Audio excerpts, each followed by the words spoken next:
Hey, this is Niels on Dynasty. Please like, share, and subscribe. Buy some silver, some platinum, and some crystallized osmium. Be kind, helpful, and grateful, because it's better than being a jerk. This is about a couple 2 week old article. And I've got something after this that's even newer. That's the possible scary part. But let's see, where am I? There we are. Of course, it says how tech giants' nuclear shift may reshape the energy landscape.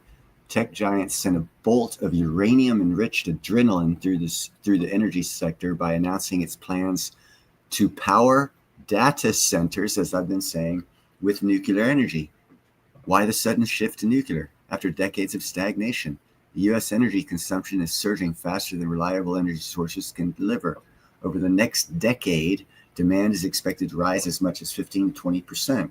Expanding data centers driven by the rapid rise of artificial intelligence will account for a huge portion of that growth by 2030. These power incentive facilities are forecast to consume nearly 10% of the total U.S. electricity generation, doubling by 2023. Additional demand stems from reshoring manufacturing, building, electrification, and electrical vehicles adoption. These trends highlight need for reliable, scalable power sources to support economic growth and technological progression, while diversified energy portfolio means essential nuclear power is emerging as a leading contender to meet this challenge. Now, that's all I have to say.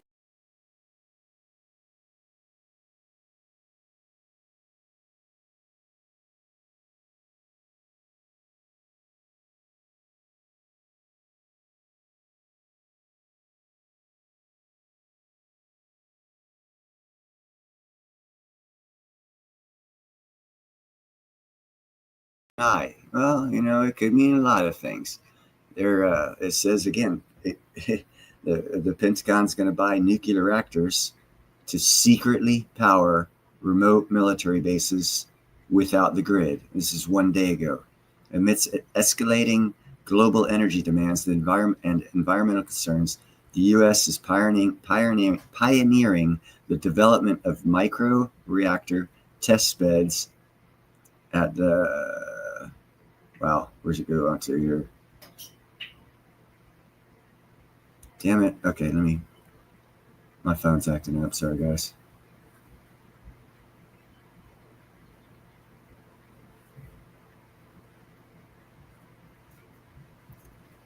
There it is. Develop micronuclear test. Amid escalating global energy demands and environmental concerns, the U.S. is pioneering the development of micro reactor test beds at the Idaho National Laboratory, promising a new era of efficiency, reliability of power generation. Let's see. The U.S. is embarking on the groundbreaking journey to revolutionize energy production through the deployment of microreactor test beds.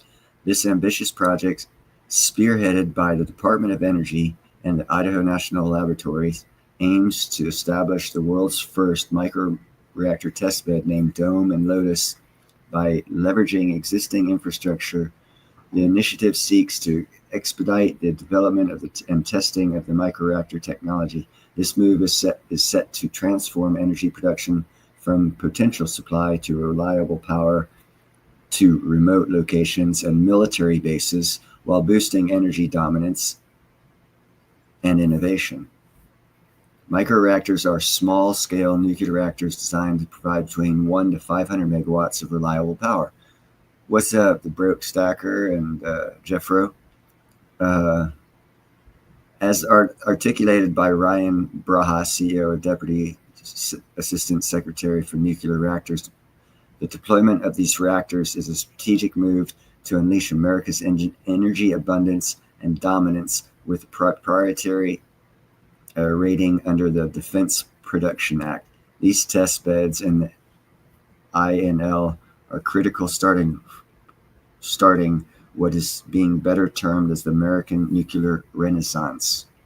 INL has taken proactive measures by submitting a special priorities request to the DOE, securing a priority rating authorization. This authorization is vital for contractors and orders related to constructing of the Dome and Lotus microreactor test beds. The microreactors being factory built are not only efficient but also versatile, capable of providing power in a variety of locations from remote areas to military installations and commercial operations. What I wanted to bring this article about to you guys about was the Pentagon admitted that they are going to be using micronuclear reactors for remote and undisclosed military bases. So what's that mean? Well, they say they want them so that way you can't trace where they're at using the grid and power usage. No bills, nothing having to be paid, no transfer of anything, remote, undisclosed. Sounds like a lot of James Bond stuff's going to be going on with our military. As I don't know if you guys know this, but part of the way they determined that Area 51 was there was by the power grid. For something not being there, there's a lot of power going there. Well, geez, now you have to admit it's there. So now we know Area 51's there. I don't know if you guys remember, but a long time military didn't even admit Area 51 existed until someone came along and said, well, geez, you guys are sending a lot of power to something that doesn't exist. And that's part of what started them having to admit that it existed. So with the use of micronuclear reactors, there's no power grid. There's no chasing down where power is going. So there's no discovering where these black sites are going to be. That's my concern. We might need more oversight on our military for safety.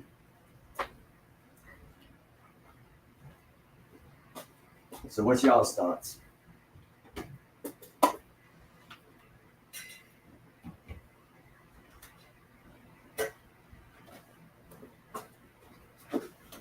Does that make you stop and go, huh?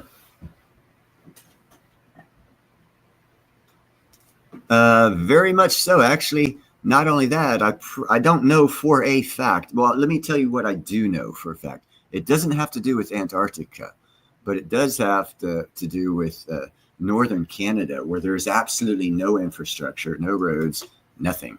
That's why 90% of Canadians live within 100 miles of the American border, because there's nothing up there.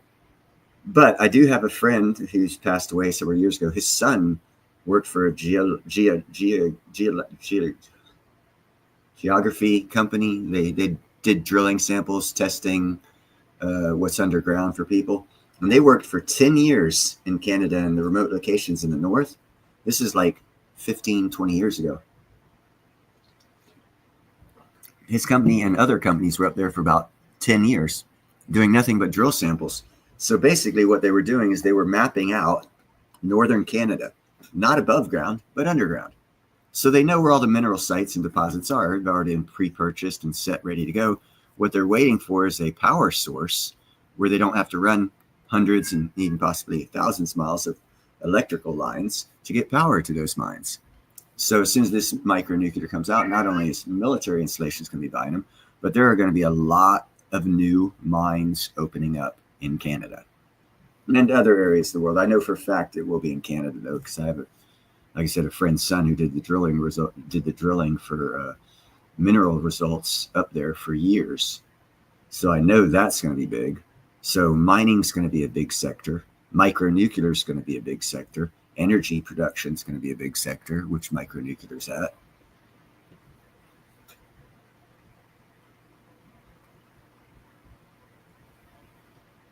Well, if you didn't get a t-shirt broke, it's hard to prove that one. They usually give t-shirts. They come with orange jumpsuits. Everyone I've ever heard going up onto Area 51 property ends up in jail. You get close before they start eyeballing you.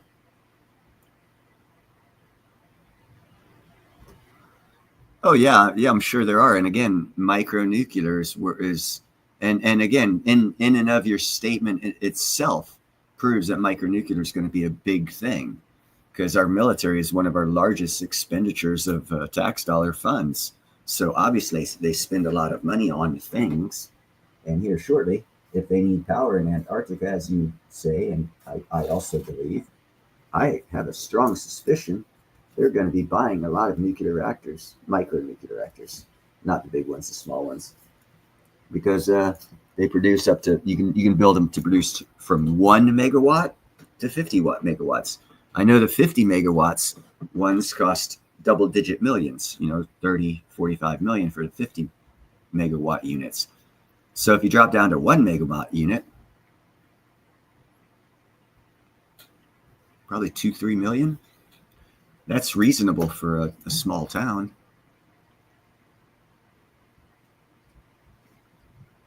And as is in anything, the longer they produce them, the cheaper the prices will get. Just like the Model T, the more you produce, the cheaper it gets. Once America starts producing these things, here's the great thing about it. Here's the great thing about it. Here's the great thing about it. Once America starts producing and using and selling these things, the rest of the world's going to be buying them. You know what that means? America's going to be a manufacturer of a goods and service that the rest of the world wants to buy, converting us back over from a consumption nation to a manufacturing one, starting with the energy system services. So that's just one area where America is going to be a manufacturing nation and selling to the world. Another possible one that I see, if it's not filled, it's only because people out there are stupid. With the Shipbuilding Act, it's going to be it is a national security issue, because we're 250 boats shy of the Merchant Marines fleet, which by law is dictated to back up our naval fleet. So by law, they have to have a certain number and size of ships, for which they are woefully short. So under the Shipbuilding Act, for national security reasons, will get funded real fast. Ports and the infrastructure of the ports in America are going to be retrofitted, modernized, and we're going to build no less than 200 1,000-foot-long vessels. In doing that, with American taxpayers paying for the infrastructure, revitalization and updating of the ports and entryways by water to America, and updating, all of our maintenance facilities for these boats, there's going to be a lot of opportunity for people to open up boat building companies, small ones, big ones, little ones. And because everyone in the government wants things made in America, and because taxes and tariffs, you will find that our prices will be competitive, made in America, as prices in the rest of the world for goods and services. So if you make a boat here in America, you will be allowed to sell it throughout the world, because the tax and tariffs thing. If you notice, not too many people do that now. Most of your boat builders are in Turkey, Italy, and Indonesia, Philippines. Yeah, and everyone's saying, oh, well, that's because it's cheap labor. Yeah, and it's cheap labor because they tariff the hell out of us and we can't build it here. And their governments take advantage of that money and not putting it in the right spots to make it more expensive there. In other words, the taxes and tariffs are meant to increase the lifestyles of the countries that are taxing and tariffing us, and they have not done that. They're bad, not ours. And that's what people miss on the tax and tariff things, the big picture, as far as I'm concerned. There are other aspects to the taxes and tariffs thing, but that is one of them. So the big change that's coming from that, again, as I said on my videos 2-3 years ago, the new charts are going to be in the new trade agreements and treaties being made. They're being made. So take care, bro. Thank you for stopping by, brother.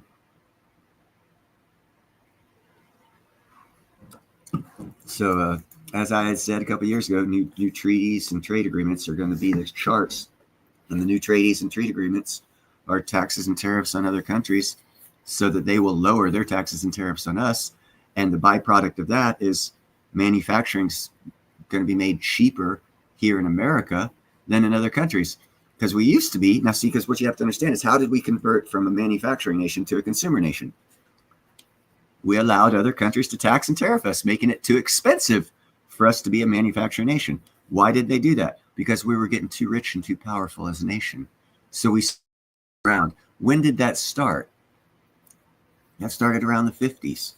That's when our manufacturing ended and we became a consumer nation. That's when a lot of countries started to tax and tariff us. Well, 40s actually, after World War II, when we went to allow these countries to rebuild and gave them 80 years to do so, which, that time is up.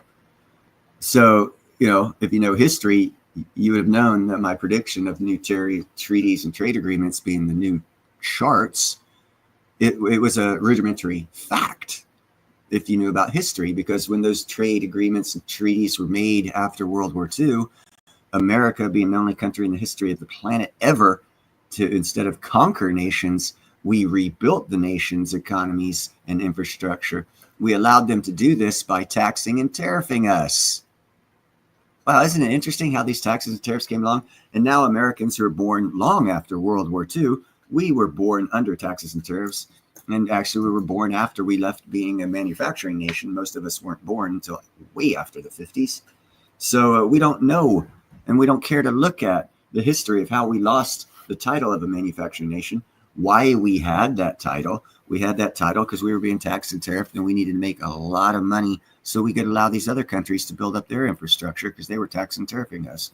And then that changed, and we allowed them to tax and tariff us heavier, and we took the taxes and tariff on them to help rebuild their infrastructures. They've had 80 years to do that. If the politicians in those countries chose to be criminal and not do the right thing for their people and take that money and not invest it into their countries and build up their fucking economies, that's their problem. You and I should not have to continuously pay for someone else's bad choices. We are humans as well. We have a right to live a good life, as do they. So we have been paying for them to have a good life. They have chosen to stick that money somewhere where the sun don't shine and only they can get to it, they being whoever gets the money, because the people weren't getting a majority of the money. That has been proven in U.S. aid and how it got shut down. And you saw that 90% of the money didn't make it to the representatives for which the money was sent. In other words, it was stolen through bureaucracy, same as our tax dollars and our everything that was all the high prices we've been paying for years and all of our job losses that we've had because other countries have been taxing and tariffing us, making it cheaper to buy goods and services from their countries because they add extra expense to buying them from our country. And that takes away our dominance of being a manufacturing nation. To change that up, you force those other countries to take those taxes and tariffs off of you so that you can have a fair playing field in the business sense to where they can and will do business with you fairly, which will make America great again, because we are truly a great nation filled with a diverse group of people with lots of skills and abilities. We have been restrained for well over 50 years, more like 70 years because of these tariffs on America. And it's been restraining our ingenuity, our innovativeness, and our production capacity. And that has all been done by bureaucracy, not by our greatness as people here in America. Hey, what's up, Finn? But that's all changing. And part of that change, if you realize, and this is one reason why I do the micronuclear thing, is because nuclear is a great source of energy, and it changes economics. And those that can create the energy basically have control of the economics.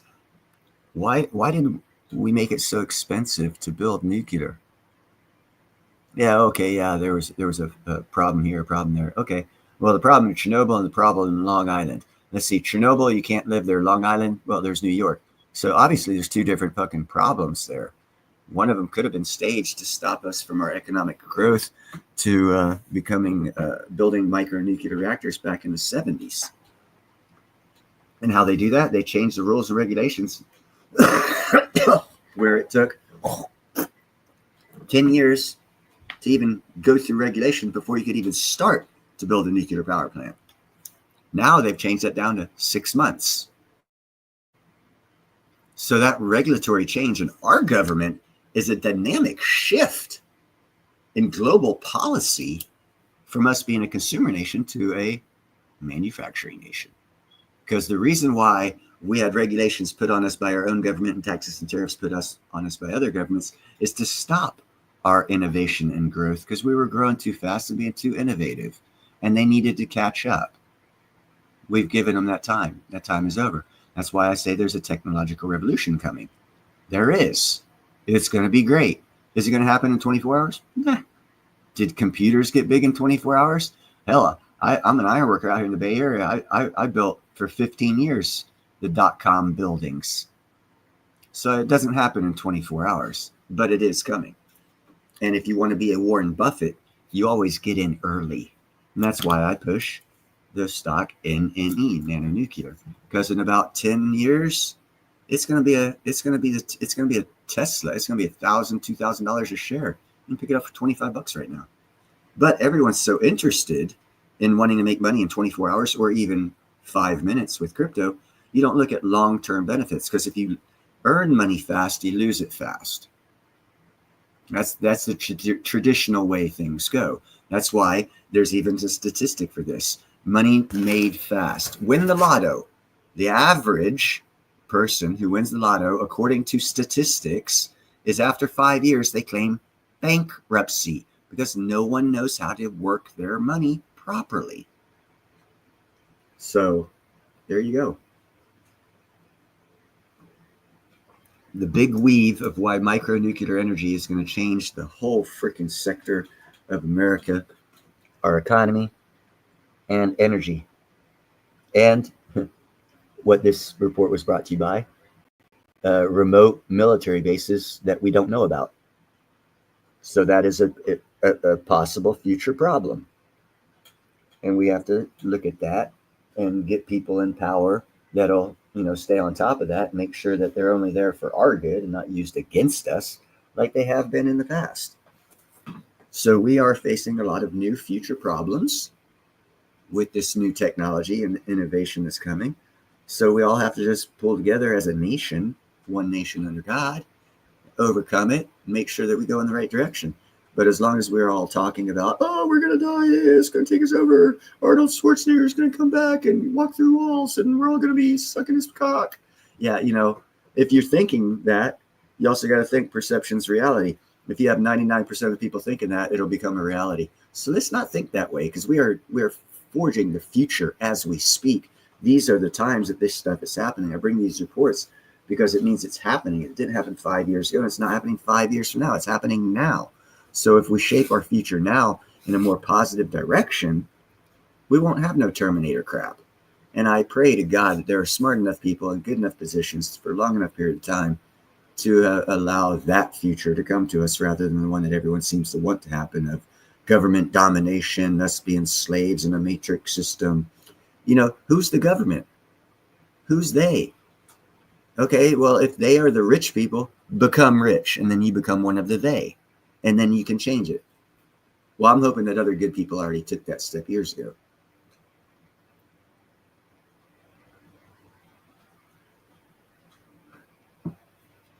You ain't kidding, Jeffro. Oh my God, man. A couple tons worth of copper. Couple tons. I'm surprised copper. And here's another tell. Thank you for bringing that up, as a matter of fact, Jeffro, because of your statement there.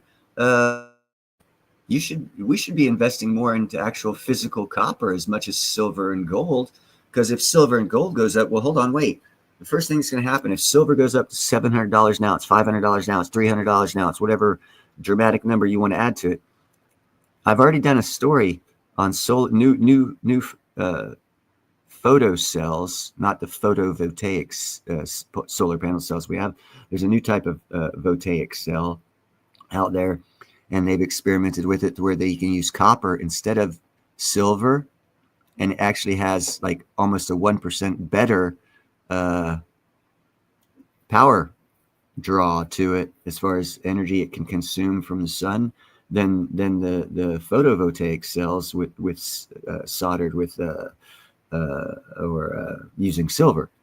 So if silver goes up that much, they're going to bring in this new tech, these new solar panels that use copper because it's more efficient and it works better using copper, but that's going to drive the price of copper up.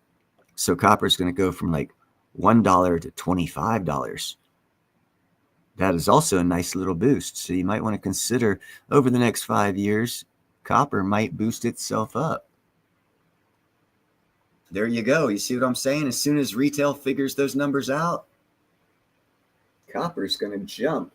Silver jumps, copper's going to take its place. New technology is going to come out, allowing copper to take the place in solar panels, I know for a fact.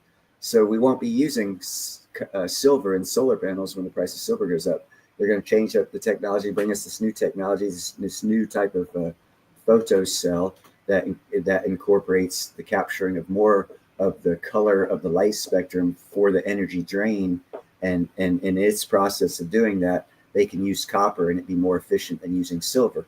I have done a video on it. They actually have that technology. It will come out as the price of silver goes up. Knowing this, you have two things. First off, that new solar panel company that's going to come out with a new solar type, their stock's probably going to soar. Second thing we should get out of this is copper might be a damn good investment too that no one's talking about. So in these discussions, if you keep an open mind and stay positive, you can get a lot of insight as to what you should invest in. Not for the 5-second, 10-second, 5-minute gain, but for a longer-term gain. An actual investment, meaning Berkshire Hathaway before its first split. Everyone talks about how they would have loved to have had 50 Berkshire Hathaway stocks before its first stock split. It's split like 2 or 3 times. If you had an original one now, you'd have like a $10,000 stock, and you could have got it for like $50. Well, for that to happen, you have to buy it and hold it. That's an investment. And this is the type of thing that's coming back. And that creates generational wealth. And that's where the golden time of America is coming back again.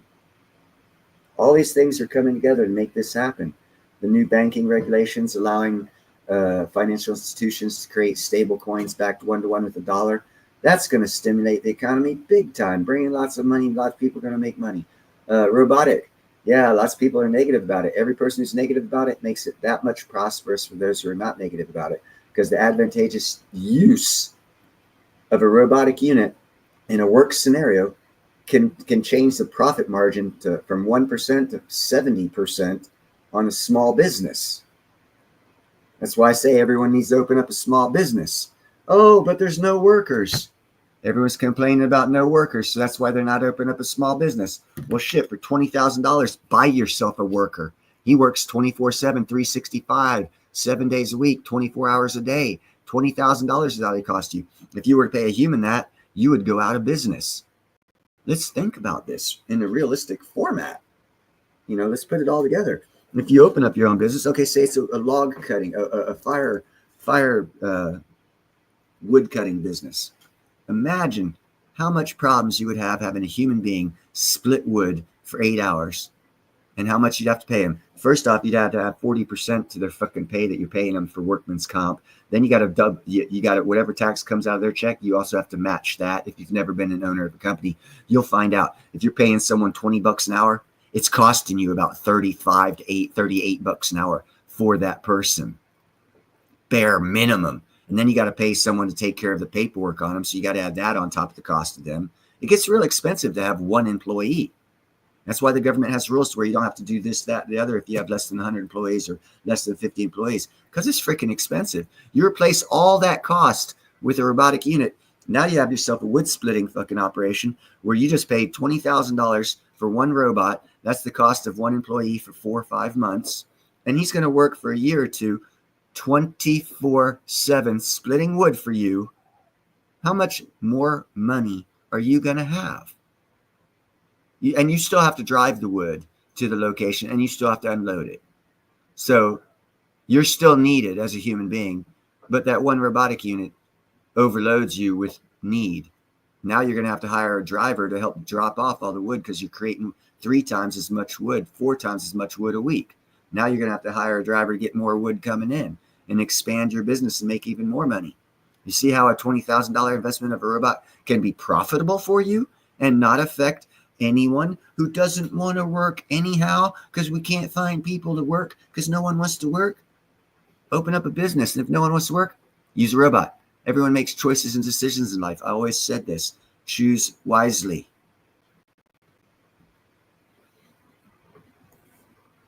Or break shit if he's in a bad mood or gets a phone call from his girlfriend and he all of a sudden stops operations and runs home, screws you over. Lots of bad things. Lots of bad things. There are positive ways to look at things and negative ways to look at things. Positive ways to look at things is the best way to look at things because it'll benefit you better. Who cares if it benefits the guy next to you? If he can't see it, he'll wake up and figure it out. And by then, he'll be way behind the curve. And you have two choices. You can either join him now and be way behind the curve, or realistically look at it and say, wow, he's got a point. I could start a wood chopping business, wood splitting business, have a robot do all that fucking work. And all I have to do is deliver the wood and go find more customers and have more people drop off wood because my worker costs me $0 an hour. Zero liability insurance. I'm not going to get sued. I don't even have the option to get sued by a robot. Oh my God, if you're a business owner, you're sleeping better at night knowing that one.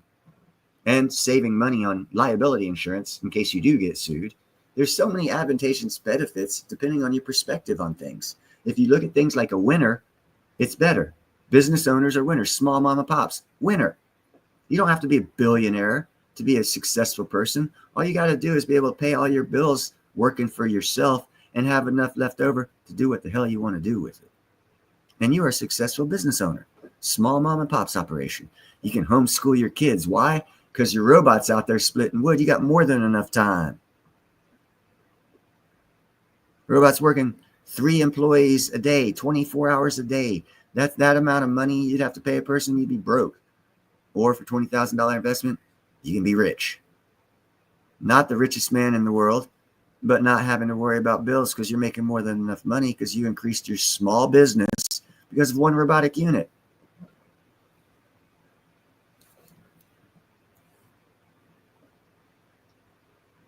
Well, that infrastructure is a long ways off, Jethro. That's not coming in the next 10 years. I actually have insight as an iron worker to that industry of the self-driving trucks.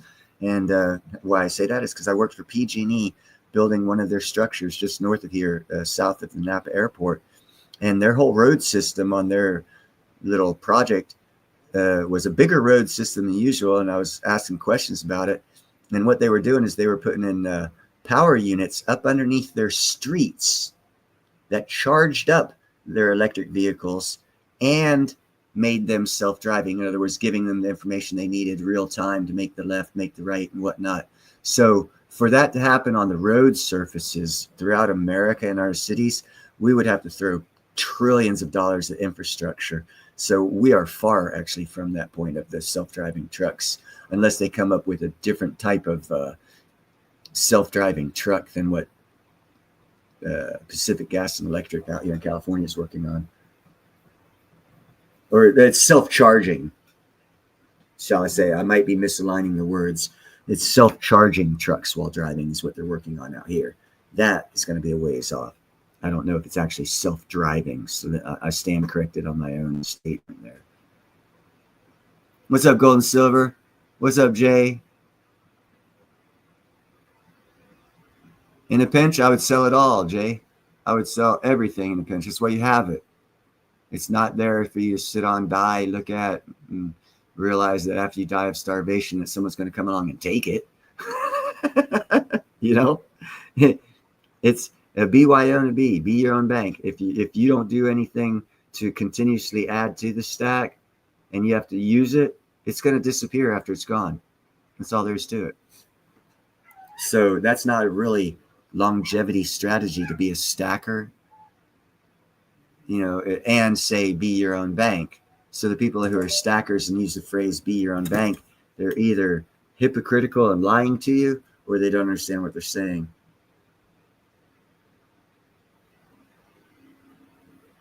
In my opinion. And it's only an opinion. And it smells like crap just like all the others.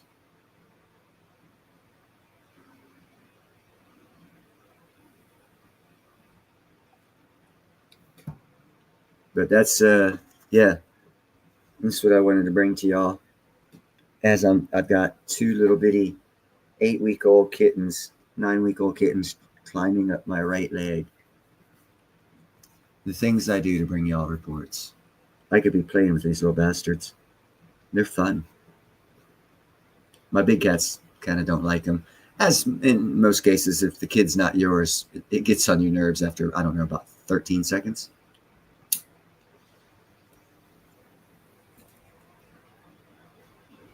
Works in the cat world that way too.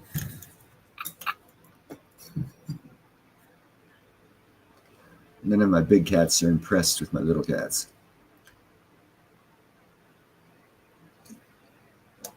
Well, Jeffro, I can tell you how it's going to happen.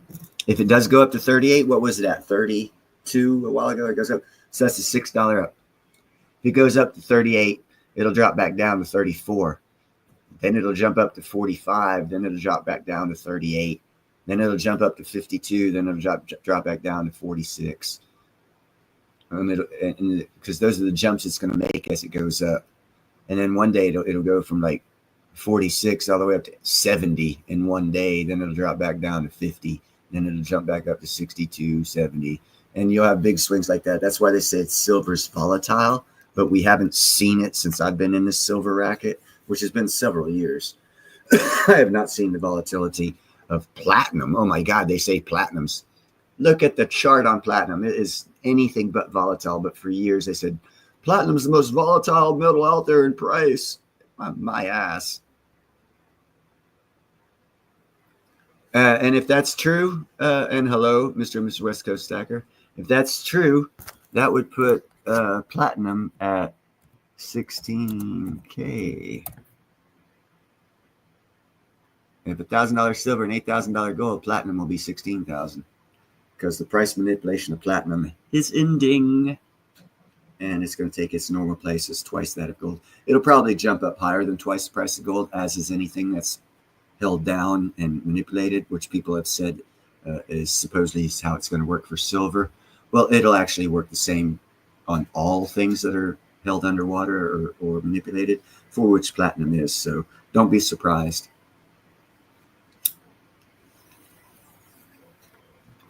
Although it is nice now to have David Morgan start agreeing with me, and to have James Anderson start to agree with me. I really do enjoy them catching up with me. It validates me.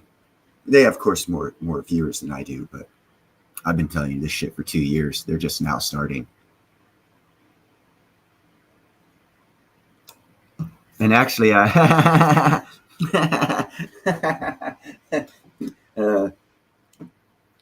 Rick Rule had someone reach out and get in touch with me, basically, and explain why he was so hip on South Africa's GDP. And I said, all you got to do is use applied logic. It's one of those things you're supposed to learn early in life. You don't believe the numbers. You do your own research.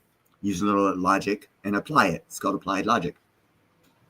So if you do research on your own and it doesn't match up with what the numbers say or what the paperwork says, well, then use logic, apply that logic, and come up with a conclusion. That's kind of sort of how it's done. It's one of the oldest ways to figure shit out in the world. I'm surprised people don't use it, especially people on YouTube who have thousands and hundreds of thousands of followers. And it makes me wonder about a lot of things if they don't do that simplest of research.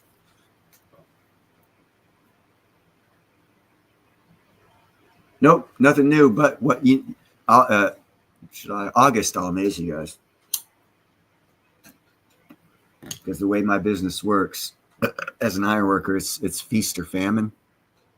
And I've been famining for a while because of COVID, along with other things. Intentional destruction of the economy, the steel industry. A lot of things have kept me unemployed for almost a year and a half now. So I've been famining for a while. But one good thing that's happened is we renewed our contract that we do every 3 years. And we got $12 over 3 years, plus a lot of benefits that we lost, we got back. 2 of those being subsistence and travel pay. So this next job I'm going to get, they both qualify for travel and subsistence because their location away from the union hall, amount of miles and whatnot. So I'll be getting an extra like $60 a day untaxable, working 6 days a week. So that's an extra $360 untaxed on my check. And with the $5 added on, that puts me at $60 an hour. And with 18 hours of time and a half of double time, I'll be bringing home about $3,000 a week around there. So I'll re-up my stack real fast. My cat food bill is, compared to others, I imagine it's sizable. I spend, let's see, about $110 to $130 a week on cat food.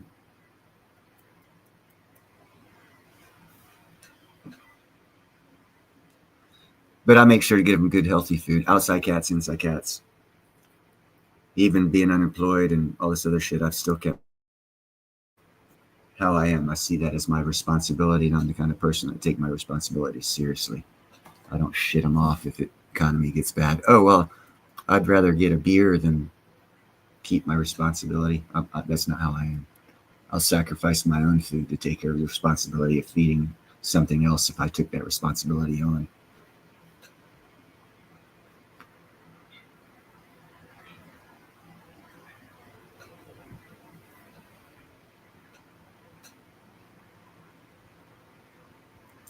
That might be true. That might not be true.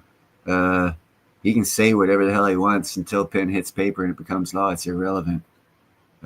Same as we'd already talked earlier about how he brought everybody to the table in the world to renegotiate taxes and tariffs that they've had on us for 80 years. Yeah, and everyone's like, well, he said he was going to do this. Yeah, it's called a negotiating point. It's how you bring people to the table who are fucking you over.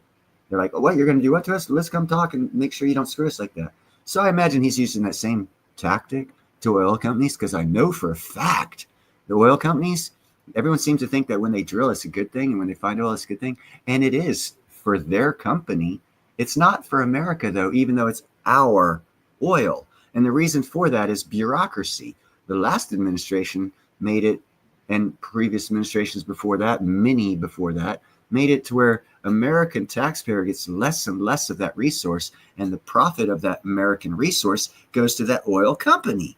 So yeah, drill baby, drill baby, drill baby, get them all excited, and then say, oh, by the way, you need to pay us more. And if you watch my videos, you can see that that's actually a thing. We're down in Burkina Faso.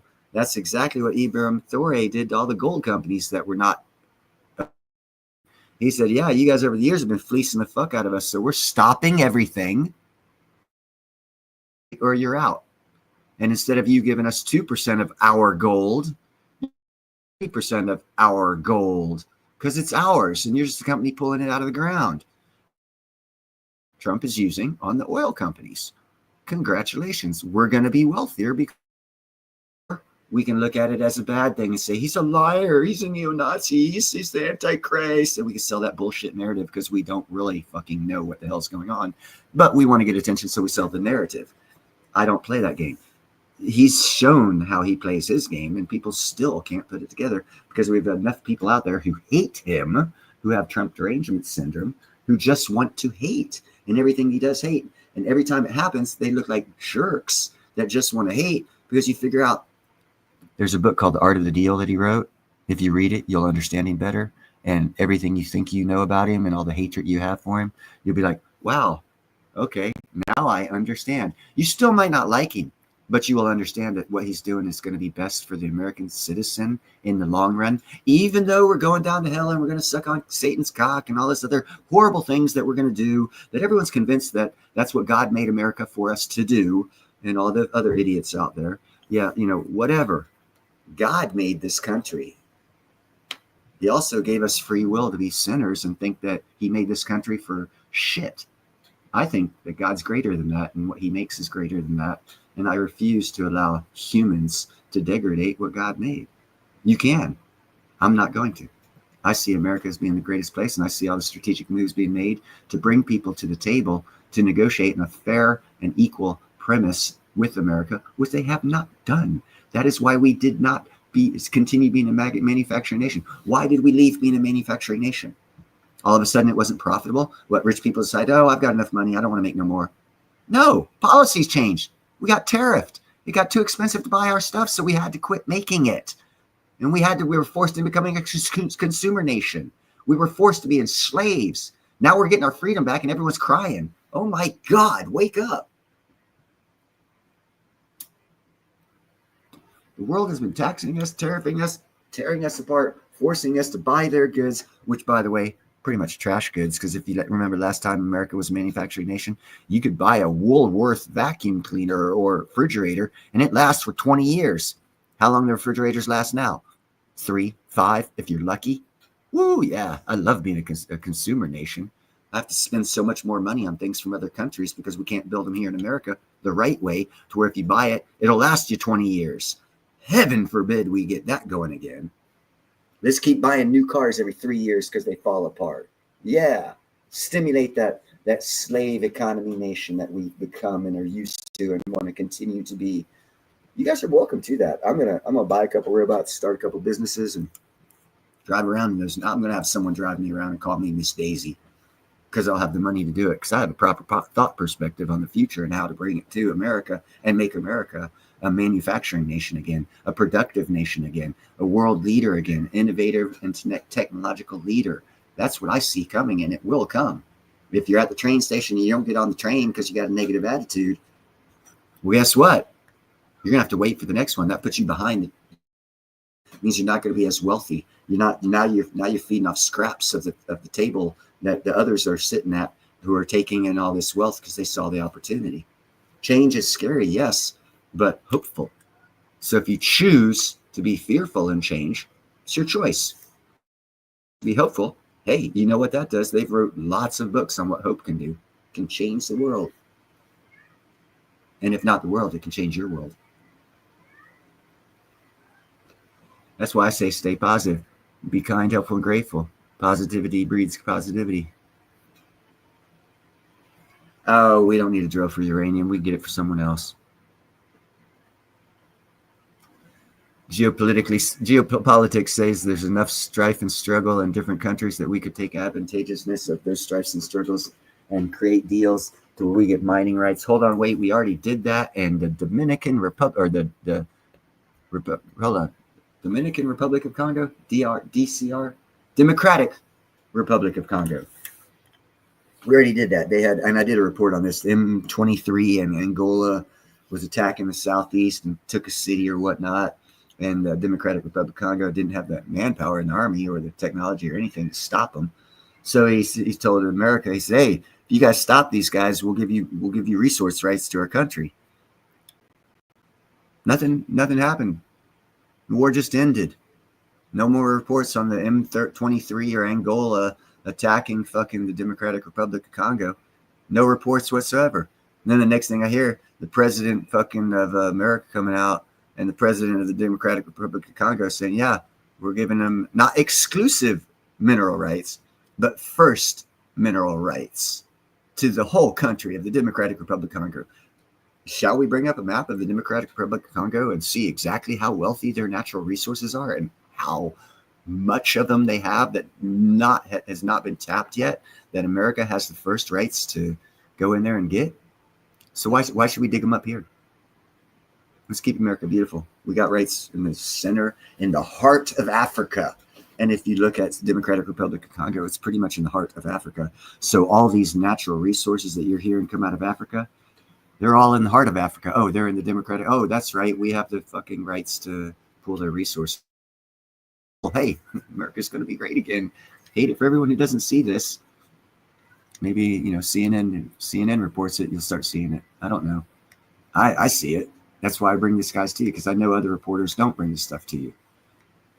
And it's not negative. It's 100% positive. If you want negative, yeah, hey, a guy over in Ukraine stood up and someone shot a bullet from a half mile away and in his general direction, and they weren't shooting at him, and he got his head blown off. Ooh, hey, good news for Ukraine. That's why Ukraine doesn't have an army. That's why that war is going to end very, very soon, and they are only relying on drones. Because I did a report several months ago where I gave the numbers of their recruits to the dead on a daily basis, and they had three times as many people dying as they had recruited in the military. Hold on, let's go back to first grade. If you have 1,000 men and you're getting one man a day, and 3 men are dying a day, how long will it take you to get to 0 men? It's a real easy one. Less than a year. Less than a fucking year. Okay, they don't have any men. That's why they're begging for everyone else's men power to go over there to fight their war. They started it. Where's their Nazis at that they had? Where's the Avos? They're the ones who actually started the problem. They're continuing this war because they back the principles of Avos. Is that what they're doing? Why are they continuing to fight? Because they really want to kill Russians in East Ukraine and tell them that the Nazis run it? Why is Ukraine fighting? Russia was asked to go in there by the East Ukrainians to get rid of the Avos battalion. And Ukraine got butthurt over the neo-Nazis getting killed. Hell, if you look at the reports, Ukraine even shot rockets at the prisoner exchange that had over 50 Avos neo-Nazi members on the prisoner exchange. They said they didn't want them back, apparently, because they missiled the fucking plane. So why are they fighting? And once you figure that one out, you'll realize I don't care why they're fighting, because it has nothing to do with anything other than money.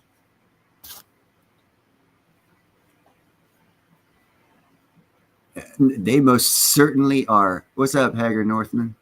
They most certainly are. And they're begging for all kinds of people, man. They're begging. They're paying out the ass. I had an offer to go over there over a year and a half ago. They were recruiting guys. It was like fucking shit. 120,000 a year. I told them go fuck themselves. 120,000 a month, maybe. Fucking mercenary out my ass out for chump change. Fuck you. But a lot of guys took them up on the deal, and a lot of guys are dead now. All of our special world that are taking up that deal are dying. So what's happening in Ukraine? We're killing off a lot of mercenaries and a lot of ex-special forces from every nation in the world that goes over there to be mercenaries. Because the only thing the Ukraine has is a paid military. That means mercenary military. So, c'est la vie to all the fighters of the world. You know what that does for world domination when you kill off all the fighters? Makes it easier. Makes it easier to take over the world if all of your special operations guys that are retired are dead.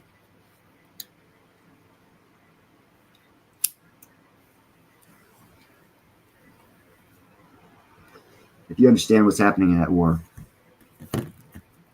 you'll see they're not going to end it. Not till they reach their objective, and it has nothing to do with Ukraine and Russia. It has to do, in my opinion, with the extermination of humans who enjoy killing and are good at it. And they're killing a lot of them.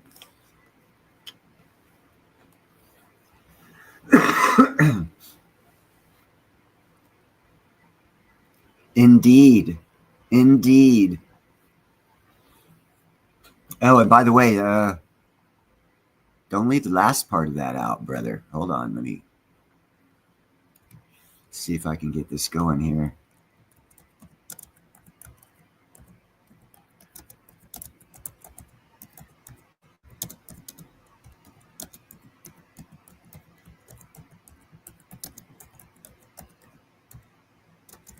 And the last one that I put down here, later this year, you're going to start hearing more about it. And it's going to take, well, it has been taken off anyhow, but that's crystallized osmium. Silver and platinum are going to rock it, Haggard, Northman. And platinum, I've been making that call for 3 years. When I started getting into this and researching it, it's what I do. I research. I don't stop when I see an answer that feels good to me. Because every time I ask a question, I get 2 or 3 more questions. And I keep going until I get enough answers. Or I can sit back and look and think I have a pretty damn good idea of the overlay of the battlefield. And when I did that to platinum, I was like, oh my God, this is the deal of a lifetime. And then I saw silver. I was like, yeah, you know, silver, a lot of people are talking about it. It's also in the same package as platinum, but no one was talking about platinum. So I pushed that real hard. And that's why I also pushed crystallized osmium. Because crystallized osmium, later this year, probably August, September, you're gonna start hearing a little bit, not a lot, but you're gonna start hearing a little bit. And you don't need to hear a lot. You only need to hear a little bit about crystallized osmium, because platinum is 30 times more rare than gold. And osmium is like 150 times more rare than platinum. So it takes very little word out there to put the biggest squeeze in the world on the next big thing in jewelry that'll hit the marketplace, and that is crystallized osmium.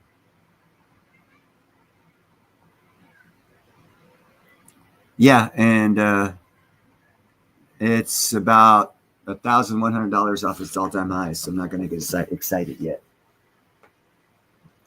I got a little kitty. Oh, I got a little kitty hanging by my feet, so I'm going to put him in my lap and give him some lovin's. Yeah, 11.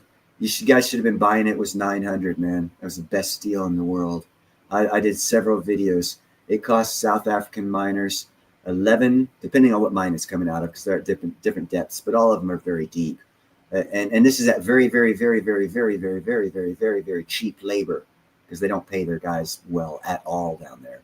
It cost between $1,100 and $1,300 to bring a piece of platinum to market, meaning in bar form or in coin form.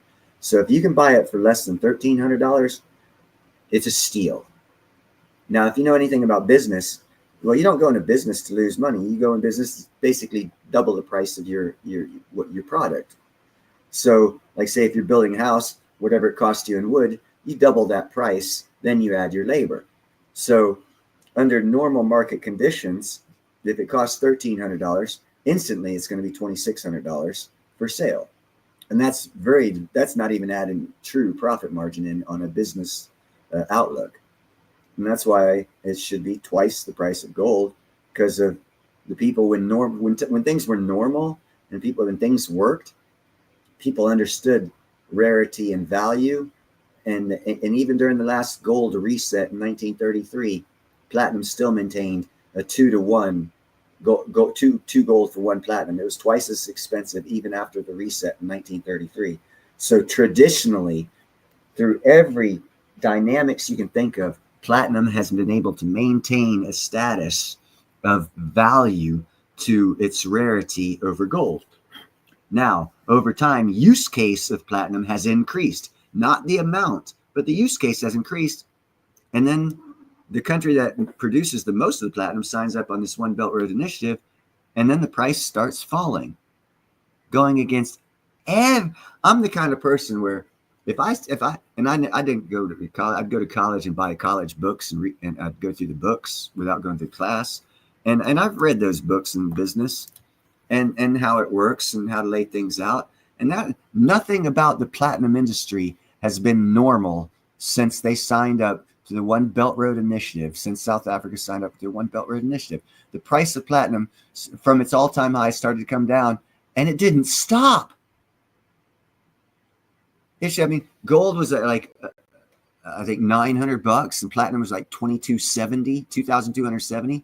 It was damn near 2.5 times price of gold. And then it just kept dropping and dropping and dropping until gold was more expensive than it was at $1,000. I was like, what the hell is going on here?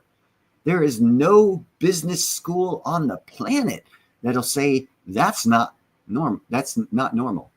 They'll say that is definitely not normal. There was some manipulation going on there. But yet everyone kept going with the charts and pretending the charts were normal when they weren't. And we just pretended they were normal. And they kept their upward and downward sideways action going for all this time. That's the manipulation. The manipulation is going to break as soon as China loses control. Hey, check this out. You know what losing control of platinum control of the miners is? Okay, right now, the only two countries that have it, South Africa and Russia, both part of BRICS. Sounds like they have control of it. You know how to break control of that? Have a platinum mine open up in Canada. They don't control that. You just broke the control. Hey, you know what's happening? There's a platinum mine opening up in Canada. Ha! How convenient. Wow, that's just like playbook, fucking school. Let's break out the coloring book and just draw the lines because this is playing out like it's supposed to. Get yourself some platinum.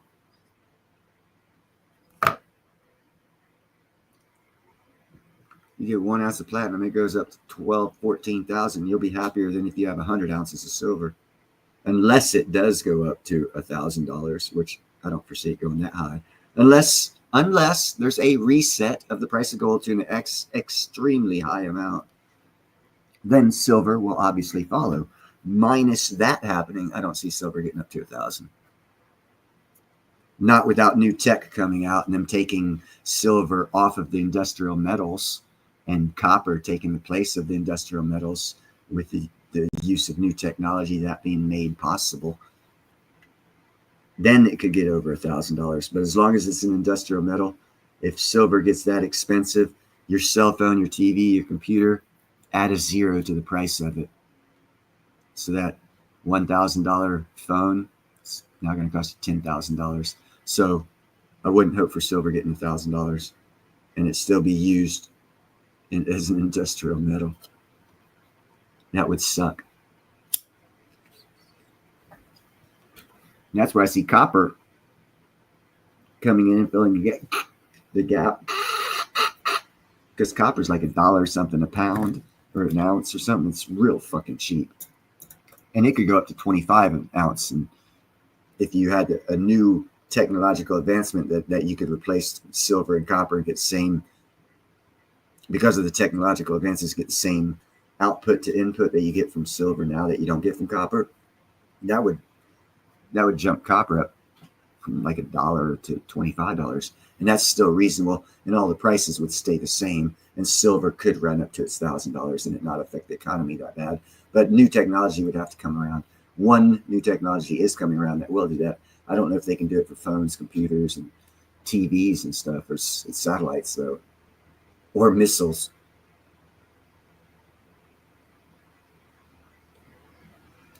Or robotics, actually. So there's a big leap that's going to have to be made there. But I could see a possibility of that. Yeah, Clean Air Metals, that's the one. Clean Air Metals out of Canada, out of Thunder Bay, Canada. They're currently mining open pit style down 400 meters to the top of the high-rich platinum ore vein. 400 meters, they can drive a truck, get to the top of it. In South Africa, the ore is at 2,200 meters down. How they have to get that out is the truck comes down, it waits for the elevator to come up over a mile, and then extract the ore into the truck, then go back down, then come back up and extract the ore into the truck, and do that a couple times, fill the truck up, then they leave. See the difference in production level? So what you can anticipate is the amount of production that you're getting from the large platinum miners will be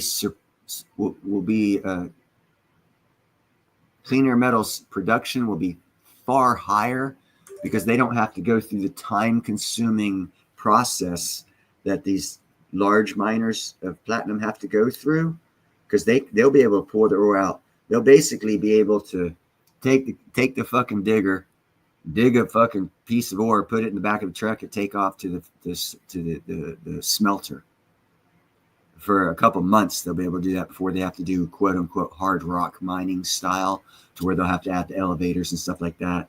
So yeah, they're gonna, or actually I think the style of vein is running sideways, not up and down in Thunder Bay, because I showed a map on one of my live streams of the ore bases in the ground, and they looked like they ran kind of perpendicular to the topsoil, not going down. So when Clean Air Metals said they were opening up a 400-meter deep pit, they might have been covering all of the ore deposits all at once, in which case they could freaking take over the platinum industry with the amount of ore they'll be able to get out. As far as the price of extraction, it'd be hella low comparatively to the South African companies, and that would put them as the number one platinum miner. And when you're number one anything in any industry, you set the price, and that takes the price out of control of the Chinese and their One Belt Road Initiative control that they have contractual control over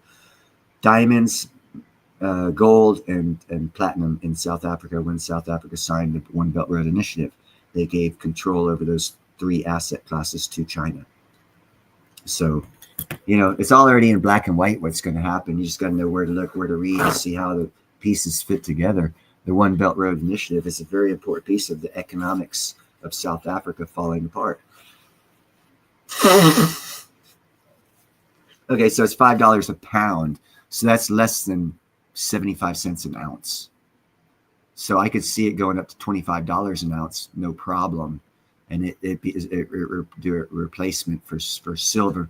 If the technology that's coming out can use copper instead of silver. And I do know in the solar power technology that they're coming up with, it can. So it might be able to do it for computers and cell phones. I do not know. I have not researched that.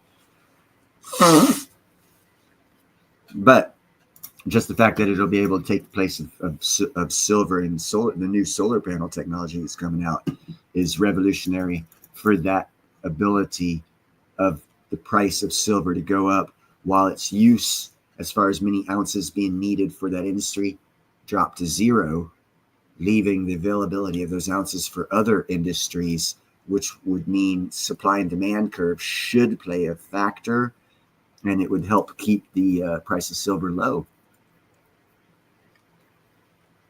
So you never, and of course, with micronuclear reactors coming up, as soon as they start cranking them out, mining companies are going to be buying them and sticking them in northern Canada, where there is no roads or no nothing. And they'll be helicoptering everything in, dropping it off, drop off the micronuclear reactor, and they'll start mining.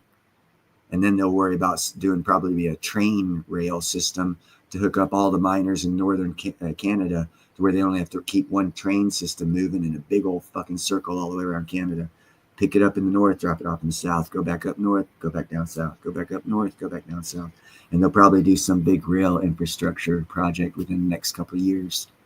Unless there's another way that they can pull. They might use shipping. It would actually probably, if they created a deep water port in the northern part of Canada, hooking up with the North Pole region, because Russia has like 34 icebreakers, 3 of the largest in the world, and they're nuclear powered, and they've already guaranteed that I think by the end of 2025, they'll be able to keep the Northern Passage open 24/7, 365 year round. And that right there changes the whole shipping model for the world. And it also helps bankrupt China, because China owns all these deep water ports that are now currently used that will not be used nearly as much if Russia can keep the Northern Passage open year round, which they've been actively working on and I've been reporting on for years. So a lot of things are coming that are going to make big changes, and it's all going to happen all together. And you're going to see shipping price, the price of shipping goods will drop probably like 20%, because they'll want to keep profit margin. It'll actually drop by 30%, but retail won't see that all that savings, because the greed, profit margin extra, corporations will want to keep a lot of that, but they'll pass down probably 20% of that savings to us. So goods, not services, but goods, as far as cost of transportation of goods and the timing it takes, the time will be cheap, quicker, and the price will be cheaper. Now, the expense of the good, that's from the starting point, hey, I don't know about that one. But transportation, as soon as that Northern Passage is open, transportation prices will drop by 1/3 expense. And right now, that's a big expense in getting products to America, all of America, North, South, and Central America. So a lot of things going on, and they're all going to happen all at once. It's going to freak people out, man. If within 1 decade, half this stuff happens, it'll blow away economies throughout the world. If Russia's successfully able to keep Northern Passage open, where insurance companies feel good about insuring boats going through there, it's on like Donkey Kong. And then micronuclear reactor, we know it's happening. And when they start building those, boom, it's on like Donkey Kong for the mining business, for the military industrial complexes, for the, as Jeff Rowe, I believe, was saying, the data processing centers. Boom, it's on there. And all these things are going to happen probably within 5 years, but most likely within 10 years of each other, all of which are going to be big economic boosts. If you're positioned properly, they'll even be better economic boosts for you. Oh, yeah, and then you got robots coming out. So add that to it. Now you don't have to pay as much for that robot unless it's made here in America, which is even better. So there's a lot of good things that can happen. Yes, there's a lot of bad things can happen. Satan could spread his wings right now over the whole earth and stop any good from happening. Wow, we're all fucked. Nothing we can do. Praise God, we have freedom of choice. Let's choose not for that to happen. And you know how you choose not for that to happen? Don't be negative. It's a choice. We have free will. Choose to be good, choose to be bad. It's good versus evil, right? Choose to be bad, bad's evil. So, be positive, God's side, or be negative, Satan's side. Everyone else says, oh, it's a religious awakening happening, not an economic thing. Okay, cool. I'll buy that one. Let's roll on that one. Okay, so that means you're just God and Satan. So good versus evil. Positivity versus negativity. Be careful what side you choose, if that's your perspective on what's happening. I'm not saying it is or is not my side. I'm just saying that's a way to look at it. To, again, back up my version of being positive. Be kind, helpful, grateful. Don't feed negativity. Don't stir the pot. Now is not the time to stir the pot in a negative way. Stir the pot in a positive way to breed better long-term results positively, not negatively. The worm has turned.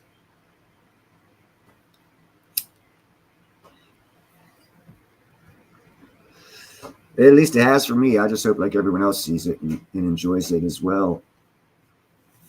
Lots of opportunities and possibilities if you can think about them. If you're thinking about negative shit, you're not going to think about positive possibilities and opportunities. So you're going to miss them. And the greatest wealth transfer in the history of the world will have left you on the dock, seeing the ship sail away. It's a choice.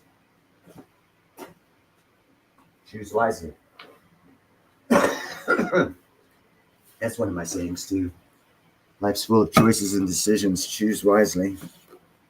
The choices you make today affect your tomorrow. If you're negative today, you don't see the opportunity. Well, we all know the old saying about opportunity.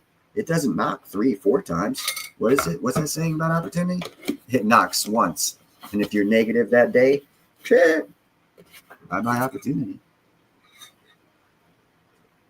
And what good does that do your family? What good does that do your kids, your grandkids, your great-grandkids that ain't born yet? If you're going around wasting opportunity because you're negative, how's that going to affect them in a positive manner? Even the Bible says be positive, not in such words, but the base premise is that.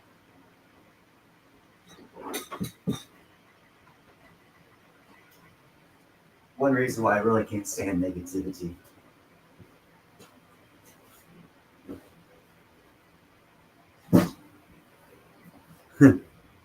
Yeah, you guys would. Negative people hate being around me in wartime. I was too positive then too. I got blown up. I was still positive. Don't have hair on my legs, from knees down to my ankles. Well, on part of them, on both of them, part of both of them, because they got sandblasted from a fucking explosion that got close to me. I was still positive and thankful and grateful. So y'all can try with the negative stuff. You ain't gonna do it. You'll kill your own possibilities and hope, not mine. You got to go through hell to do that. Ain't none of you gonna do that. And we will find out in the future if positivity wins or negativity wins. I am all about positivity. Yeah, is there aliens? Sure, why not? Why be negative about it? Are they at your front door? Have they knocked on your door? Have they talked to you? Have they spoken with you? Have they given you anything? Have they enslaved you? Have they done anything? Okay, let's start opening companies until that happens. Okay, we'll talk about it between 7 and 9 after we get all the work done. At dinner time discussion, put things in the proper perspective. It's not something you want to talk about 24/7 because it hasn't happened. Is it likely to happen? Probably not. It might. Statistically over history? Nah, probably not going to happen. Statistically over history, does it show that they're out there? Yes, it does. Statistically over history, what's that show us? Well, it don't affect us right now. So what does? Our actions. Make them positive. Because positive actions are good actions, no matter what might be out there. That's one good way to look at it. I actually am smoking the pot. And if you're going to stir it up for positivity, because it goes back to the old saying, you throw a rock in a lake, a still lake, and you get ripples. Those ripples hit the whole shoreline of that lake. So the smallest pebble can make a big difference. Is that pebble that's thrown in that water that's going to hit every freaking shoreline of that lake going to be positive or negative? It's a choice.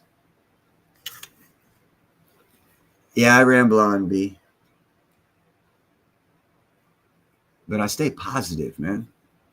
That's why I tell people, man, you can drop me off on a deserted island all by myself. I'll still tell jokes and I'll laugh at them. You can't bring me down, man. And no, I'm not Mr. Possibility, Mr. Positivity. I get very negative sometimes. I get very angry sometimes. Over time, I've gotten under control. I've got that under control without the drugs that they want. No Prozac, no lithium, none of that bullshit. So I have my demons too. Actually, probably I'm more positive than most because I have my demons. But that's a saying I think Mark Twain or one of those other smart guys said. He who smiles the most has hurt the most, or something like that. Those that are most positive have seen the negative. Goes with that saying. If you've seen the other side, you'll be positive too.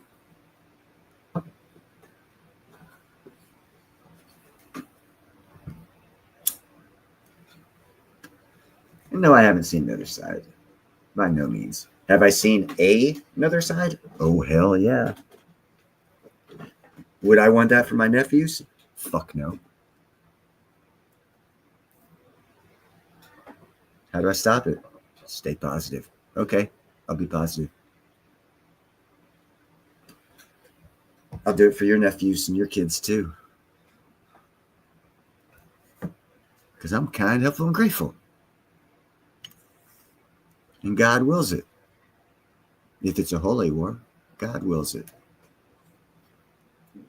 So, there you go. Positivity for the win.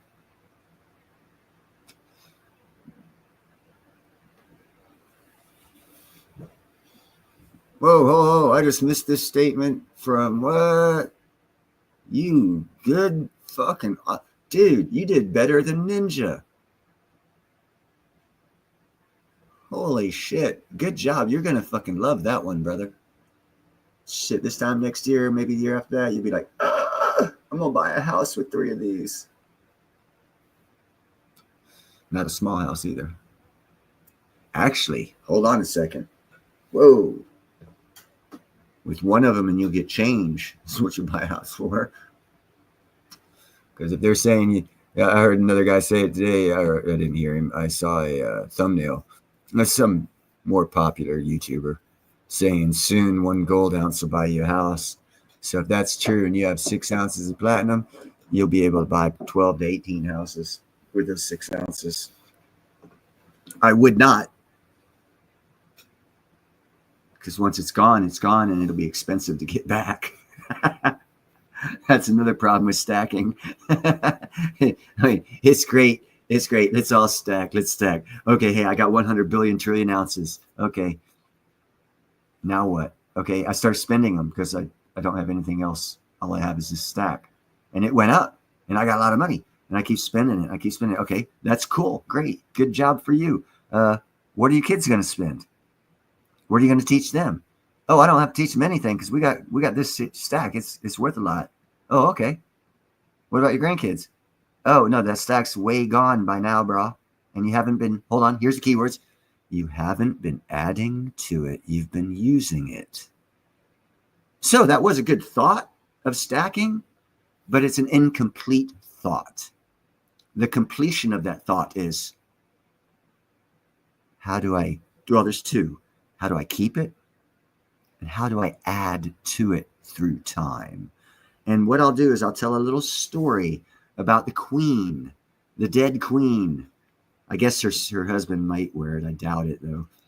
She had 2 crowns. One of them was made 150 years ago. One was made like 125 years ago. 150 years ago. One of her crowns was made for $150 million at the time. That's a lot of money, $150 million. You know what that crown's worth now? $2.5 billion. You know how that family still has that wealth? They kept adding to it to where they didn't have to get rid of that crown. And it went from a value of $150 million 150 years ago to $2.5 billion now. Hey, with that crown, she can buy a small country because they kept it and they figured out, how do I maintain the wealth and how do I add to it? More importantly, and every stacker, not every, most stackers I hear about are like, no, I stack, it's volts, diamond hands, all this other stuff. Yeah, okay. So are you going to die poor, lonely, starving, and have a big stack? When are you going to start spending it? Because when you start spending it, that is when you're going to start thinking, holy shit, I'm spending this, but it's going to be gone one day. How am I adding to it? So this is a finite, not infinite, but a finite stack. So if you look at it as a BYOB, be your own bank, and you look at precious metals as a banking form to where it takes you out of the banking system or out of the quote unquote system, you want to buy and sell. Now, the advantageousness of the buy and sell is the price goes up and down, but it's going to constantly go up. And you're going to still have to spend. So you're going to have to earn. And that's going to have to be a rotating thing. So you're going to have to earn in whatever currency you earn in, and then take that, add it to your be your own bank scenario, and intertwine yourself with the reality of the life that we are forced to live in this society where most others determine what type of money we use. And we have to convert it over and try and be your own bank or get out of the system. To get out of the system financially, you have to have a constant supply of that gold and silver because you're going to be expending it. So it's a feel-good thing to say, yeah, I'm stacking. I got 100 billion ounces. Good for you. Your grandkids are going to be poor. I go back to that statement. Less than 1/10 of 1% of the multimillionaires in the barren, the land rush, or the railroad barren times back in the 1880s, 1870s, 150 years ago, most of those billionaires, they're all broke. Because as is, and they have a statistic. If they have a statistic, that means have had it happen, and it's traceable and trackable. And what those traceable, trackable numbers say is, if you as a very, very, very, very, very, very, very, very wealthy person, your grandkid will be declaring bankruptcy. That is the pattern of wealth. Less than 1/10 of 1% of the uber rich don't fit that pattern.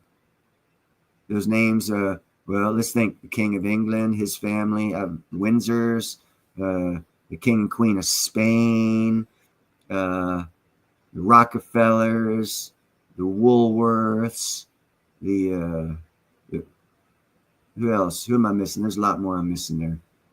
I mean, there's like 50 families out of 8 billion people that have been able to keep their wealth for more than 150 years. That's how small that number is. It takes a special mindset, a person, to be able to gain wealth throughout generations. And what that means is dedication to teaching your children properly. If you look at how the royals raise their children, and I brought this up in a live stream and in one of my videos, their oldest great grandkid, or the youngest of the royals, the oldest of the youngest of the royals, at age 3, I saw a video of him all dressed up like a royal, a small little kitty suit and tie and stuff. Yeah, Rothschilds, there you go. And the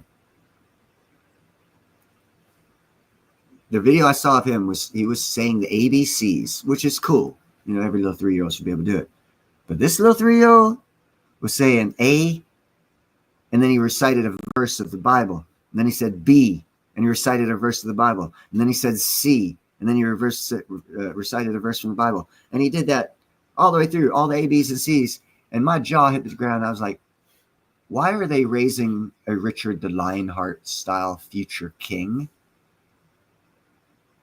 This is from a family that I just mentioned to you is like one of the 50 that's actually been able to preserve their wealth over generations. So they obviously do that because they see the future. Why are they raising a King Richard the Lionheart style of future king? Was my first thought. I was like, holy shit. So I got into seeing what was going on more on a religious basis. And yeah, wow. I don't even want to get into that conversation. That's a conversation that I won't talk about on YouTube. But you should look into it so you can figure it out for yourselves and see what the hell. And you'll probably write it off as, oh, they're stupid. And, cool. Right on. Yep, they're stupid. Some of the richest people in the world and have been for a couple hundred years are stupid. Our families haven't even been rich yet, but they're stupid. Okay, cool. Yeah, that makes you feel good. Again, feelings. Biggest thing that'll kill anything is a feeling. Keep feelings out of law, keep feelings out of war, keep feelings out of economics, and you'll succeed at all of those things.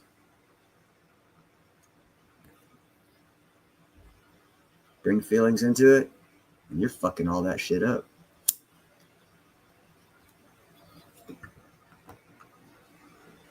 That's why when we write our laws, they should be devoid of feelings and only facts. Both start with an F, and one can fuck you, and the other can't. It also starts with an F.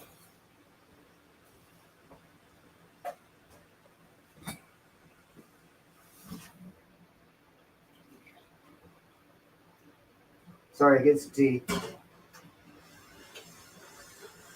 Do these live stream things, we go through 2 or 3 cups. That means I got to make it. But anyhow, that's basically what I wanted to talk about. Story about the military is going to be pushing. And of course, again, back to applied logic. If the military is going to be pushing for these micro nuclear reactors to come through fruition, and if the Nuclear Regulatory Agency, NRI, in Idaho of the federal government is fast tracking all applications and walking through the process with the companies to make sure they come through fruition as fast as possible, that is a dynamic shift of nuclear regulatory policy, and a large portion of the control of our government is looking forward to it happening.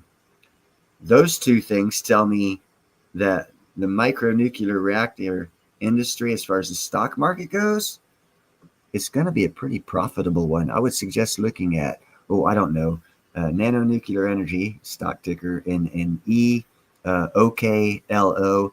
Theirs is already fucking up to $65. A week or 2 ago, it was only 35, so it's already started. And then Dream Inks. There is another one I haven't been keeping my eye on because it was already big when I started. It's in the hundreds of dollars per share, and that's why I haven't been talking about it. And they opened up maybe 3 years ago, and I'm only focusing up on companies that opened up about a year ago because their stock price really does rise. The other stock of micronuclear energy stock price, it's like they're at $230, $240 per share. So I don't suggest buying those because it's a lot more expensive. But they've been in the industry for 3 years. They started out in their first year the same as Nanonuclear, OKLA, LO, and Dream Inks down in the 20s and 30s.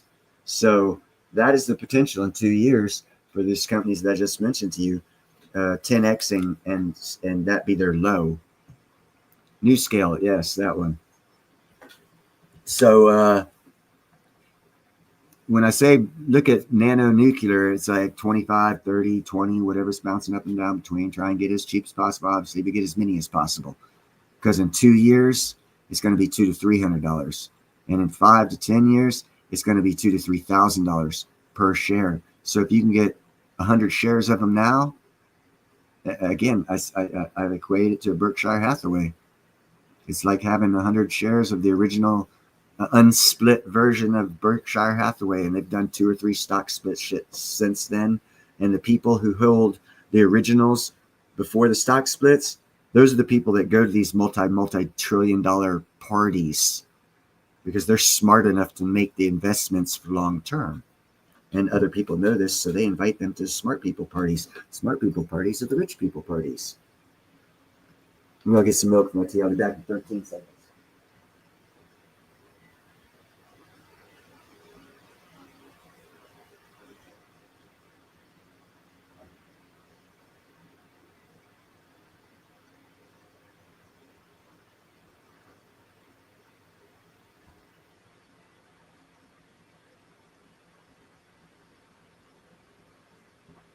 Damn, that was 15 seconds. My bad. I had kitty cats kind of fuck. They don't know the rule of don't walk in front of me as I'm walking, so I had to like slow down a little bit. What's up, Chad? Wolfenslegensteiner Hausenbergendorf. Mr. Wolfenslegensteiner Hausenbergendorf, your car is waiting in aisle 3. Man, imagine saying that over a loudspeaker. Anyone who says that name over, Mr. Chad Wolfenslegensteiner Hausenbergendorf, please come to aisle 7.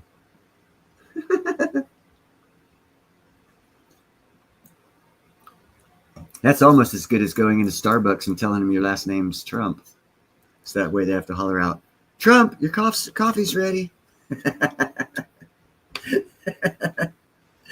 I'm an iron worker. I enjoy these types of pleasures.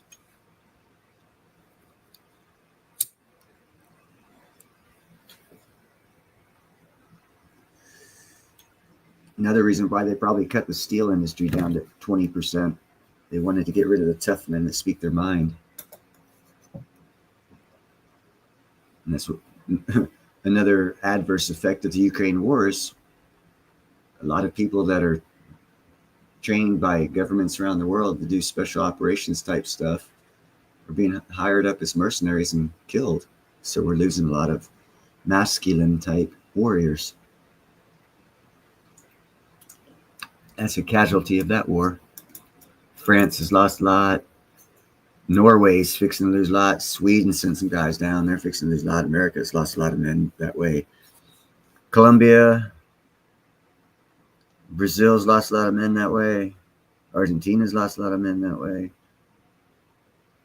There's been a lot of specially trained individuals gone to be mercenaries in that Ukraine-Russia war that are no longer with us. And that means it's easier to take over those countries because you're fighting men that were civilians are now dead. Anyone think of that one? I think differently than most people. But I remember Yamamoto's words before they attacked America. There is a weapon behind every blade of grass and a person willing to use them. That is not so much so anymore. Isn't it amazing that I just mentioned something about the Pearl Harbor event? Jinx. Yeah, a hit from the inside. And that's why I actually mentioned, I tapped on this, the other live stream I did, where like Obama and Biden deported millions. No one said shit. Trump hasn't even got to a couple 100,000 yet. And people are riled up about it. Now hear this conspiracy theory from Neil. The amount of illegals the Trump administration in the first 4 months has deported is significantly lower than both the Biden administration numbers and the Obama numbers. But yet, the significance of the individuals picked up is that much higher than both the previous administrations I just mentioned. Because I've seen these busts and they're doing them in with overwhelming odds as far as numbers go against who they go for. And you only do that in scenarios where the person is of high risk. And of high risk, I would determine would be someone that is to be used in a Pearl Harbor type event. So if they've only picked up a couple 100 or 200,000 and they are that type person, that might explain why there's been so few illegal aliens picked up in America. That's just a thought, a conspiracy theory.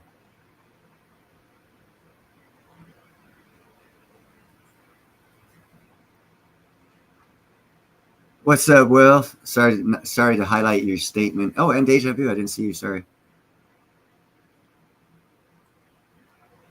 Sweet Caroline. Bum, bum, bum.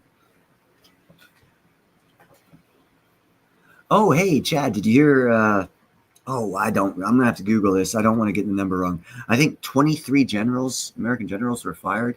Yay!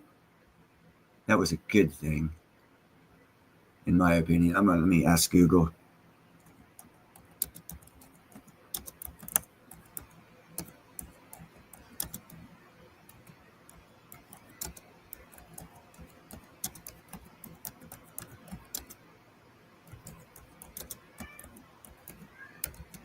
And I'm not asking how many got fired. I'm asking how many are being retired this year. Okay, let's see. Available information does not specify an exact number of generals retiring. However, there is a directive from the state. This is what I wanted to see. State Secretary Pete Hegseth to cut the number of highest ranking officers. This includes the reduction of at least 20% of our 4-star generals and admirals, and decreasing at least 10% of the total numbers of general and flag officers. There are currently 900 flag officers, so that would be 90 of those lower ranked generals and colonels that they're going to get rid of. And right now, I think we have 43 4-star generals. So that would be a reduction of 8 of those. So we're getting rid of 8 of them. And those 8 and those other 90, that whole infrastructure of upper echelon are all the DEI types. So it takes out the infrastructure of anyone who wanted to try and plan a Pearl Harbor style event on us. We just took and retired all of their personnel that were in charge of allowing that to happen, in my personal opinion. Those are no facts. That's just my personal opinion and nothing more. Having said that, now I need to go back and throw up my disclaimers because I don't want to get a strike. Oh, no, not that one. This one here. Don't listen to me. Everything I say everything we talk about here is to be taken as bullshit, is for fun, not for profit or health. Sorry, guys, I don't want to get a strike. YouTube gets kooky for Cocoa Puffs.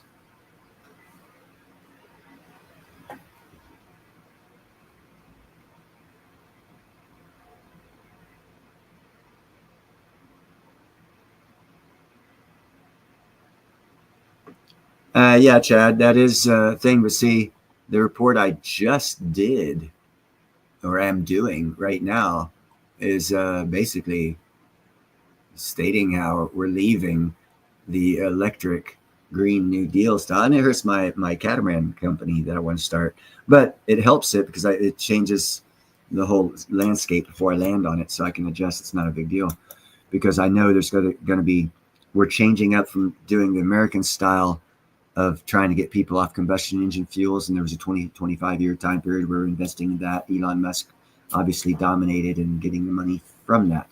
We're moving more into a time period now where we're following, and I've stated this before in other videos, we're following the Japanese method, where they suggested that we try 3 or 4 alternative engine power plants, not run off combustion fuel, to give the consumer a choice.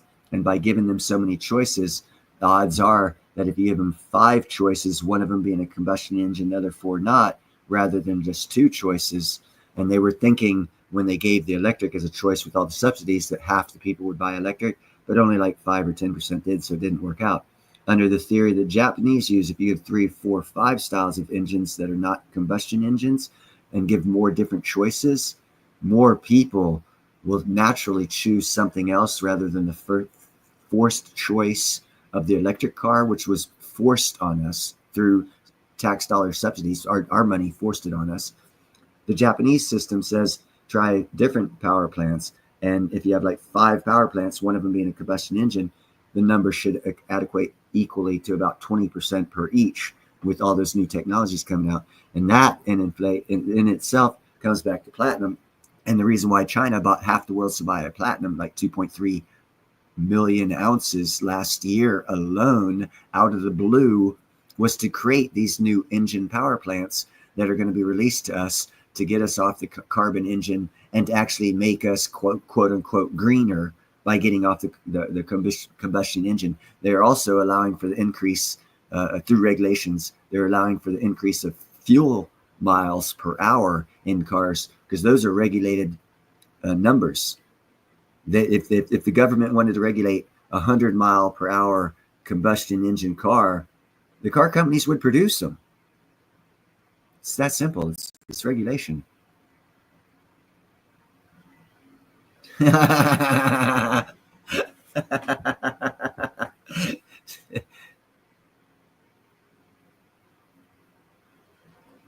No, that's read his book, The Art of the Deal. Everyone makes presumptions. Everyone makes presumptions while the deal's being done. It helps with the deal getting done. The threat of tariffs freaked out the world. Everyone was shitting in their pants. Did they ever come? No, not really. But what did happen? The threat of them brought people to the table saying, we'll lower our tariffs on you if you don't. So he didn't have to do anything to get people to reduce their tariffs on us. All he had to do is run his mouth. Is that ego or is that intelligence? He didn't have to pay any staffers to change any laws. He just had to mention it on TV. And countries came begging, no, don't do that. We'll lower our tariffs on you. Don't worry about it. We'll help, whatever. What do you need? You need investment? We'll give you investment. See what the fuck happened just by him opening his mouth. So is that ego or is that intelligence? Or is that power? Or is it all of them? I don't know. I know it's very beneficial. People don't seem to think it is, but it has been.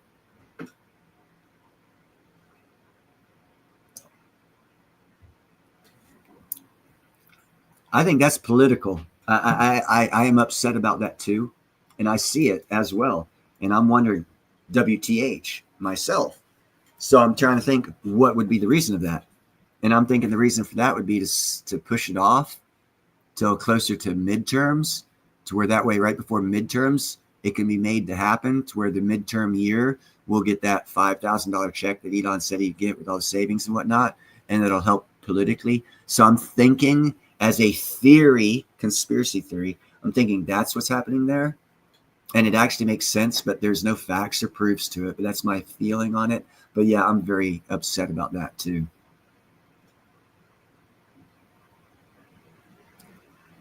Supposedly, we just created another 500,000 millionaires in this country.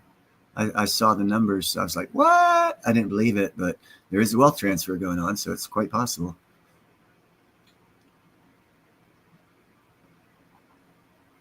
That's why I don't like the big beautiful bill, because it's not one big beautiful bill. It's one big pork bill. But now what he can do is he can have everyone sign that thing, and then he can start vetoing parts of it, send it back to him, and that'll expose them for the corruption they added to it. And if he puts the American TV camera on it as they're doing it, that's a pathway that he could be taking. That, who knows? Politics is a fucking evil game, and you really got to be a genius at it.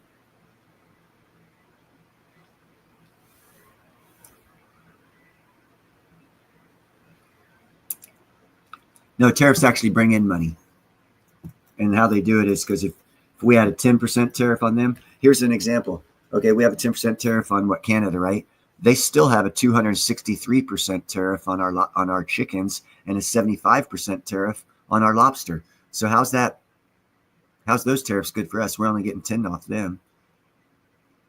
But hold on, wait, their country's falling apart. Oops, I forgot about that one. Should I do a video on that? It's now Alberta, Saskatchewan, and British Columbia that want to break away from Canada and become part of America. I figure by midterms, the whole country of Canada will want to join America.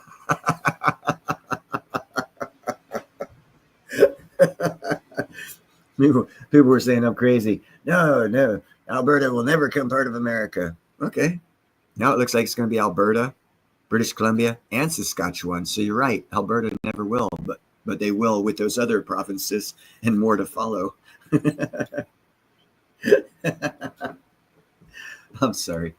I just see things. I see pathways. I see things happening. Most people don't. And when I say it, most people think I'm crazy until it happens. And then they say I got lucky. And that's all good. I'm still laughing.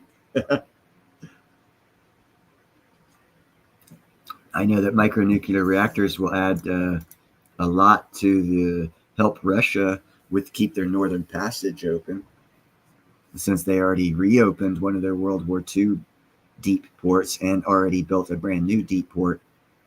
in the Arctic to support that northern passage. No one seems to put any real thought process on that, but hell, the country just wasted a couple $1 billion. I think that's a big economic deal. And if you look at the consequences of it, if it happens, what's the ramifications? Holy shit. Why is no one talking about that? Well, there's reasons why people don't talk about things, because it doesn't fit in the playbook. It doesn't fit in their playbook that they want you to believe is happening.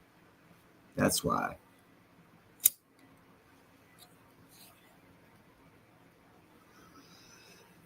Now, another possibility is they're getting ready to get the Northern Passage open, because if Israel and Iran go into nuclear war, the Red Sea passage is done for. And so, same with most Mediterranean passages, so they'll have to find a new route, and it could be opening up in preparation for that.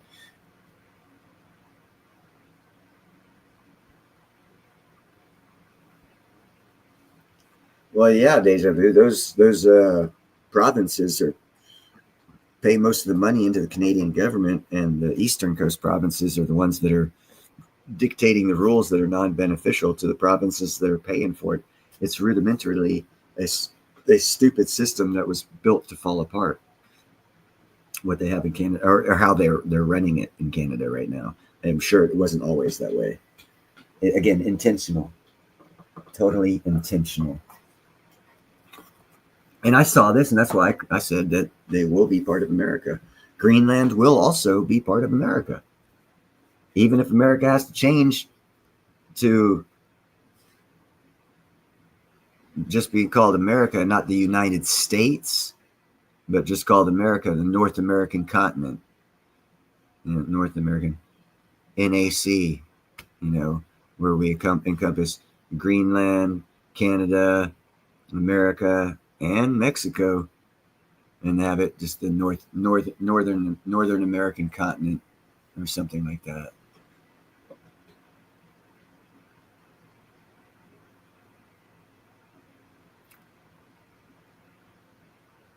Yeah, but they got all the ports, and Alberta needs them,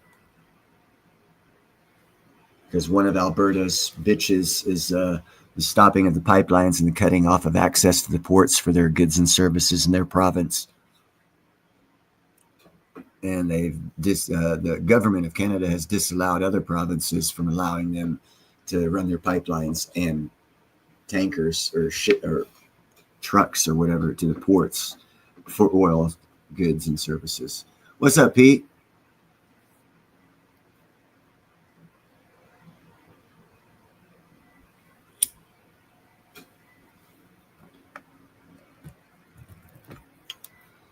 But yeah, here shortly, probably maybe 2-3 years,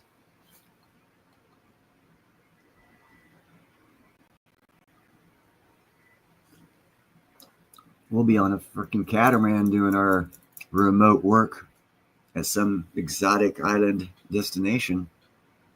Everyone will think we'll be on our fucking farms in America or something. We'll be like in Hawaii or something. Well, if you look at it, everyone says Greenland has all these resources, like $3 trillion of resources and whatnot, and that's cool and good for them, and they deserve the right to get their own resources. The only problem is they can't get to their own resources. They don't have the infrastructure. They don't have the size of government that would bring in the money required to get those to get the infrastructure done, to get those resources, much less the actually getting of the resources. So their government is incapable of managing those resources. Unfortunately for them, there's 186 other countries on this planet, not just them, that'll need those resources.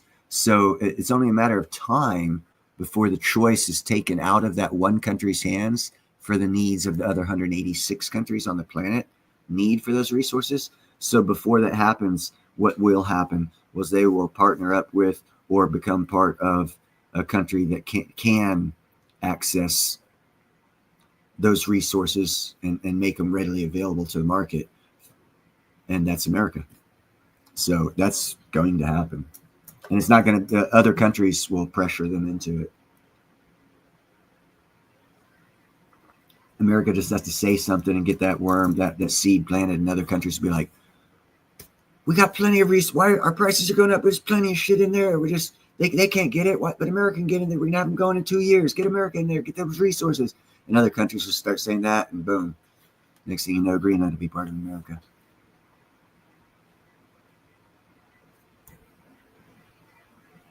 There's also that way.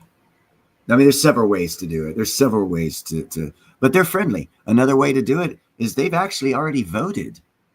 And this wasn't made public, but or it might not have been a vote, it might have been just a poll, which could be wrong, obviously, but I'm pretty sure they voted, and they're pretty much on board with wanting to become part of America, because what we add to them is right now they're small wealth, which means their cold little cities spend a lot of their little bit of wealth they have keeping them not from freezing in the wintertime. So they don't have room to grow. Actually, they don't have the money to grow.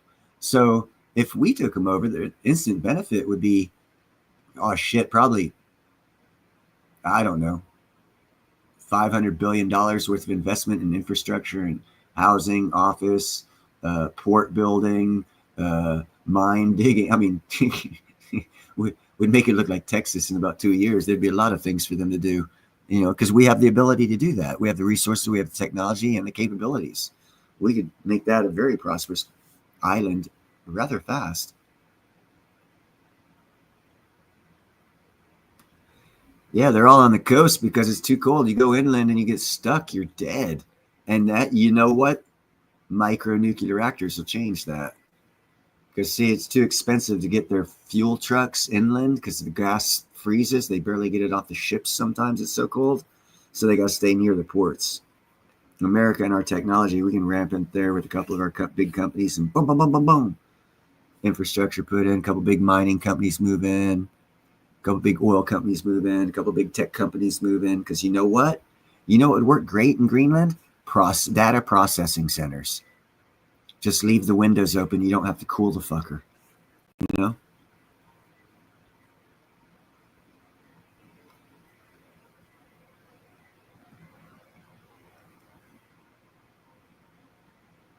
And I think that's what I don't think I finished my statement, but yeah, the general census of the people is they'd rather be part of America because America can do better for them than what Denmark is. And actually, what if you just think about it? Greenland is a colony of Denmark. If they become America, they become free. They're no longer controlled by a foreign government. They get to vote locally in their own state. Holy shit, it would be a great thing for them. Of course, the problem that they would obviously have they would probably gain a population of I don't know, probably a million people to their country because of the amount of work that would be there. Oh my God, work. Yep, not robots. You know what happens to robots? They freeze. Yeah, I'm sure that you can get some robots that don't freeze, but they're really expensive. Humans are cheaper in that point in time. The technology of robotics has not been released to us at that level of technology to where a robot can go and, like in, what was that, Mandalorian, where the robot stood in a lava stream and kept walking. The materials we have today would not allow that to happen. We're ways off of that technology.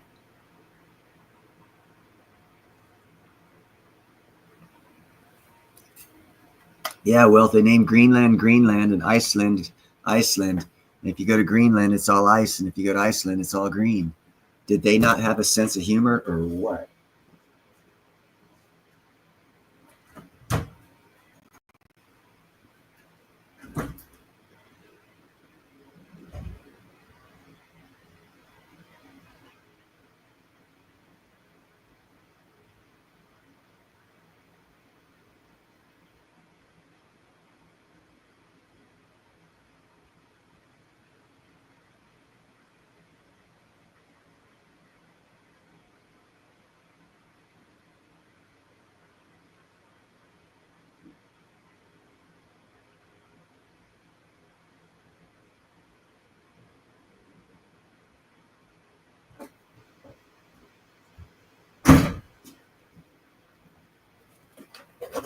Heck, they've even found, I didn't do a show on it, they found a Viking settlement in Nova Scotia dating back to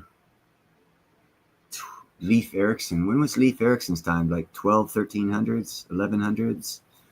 Let me Google this. I'm not quite sure.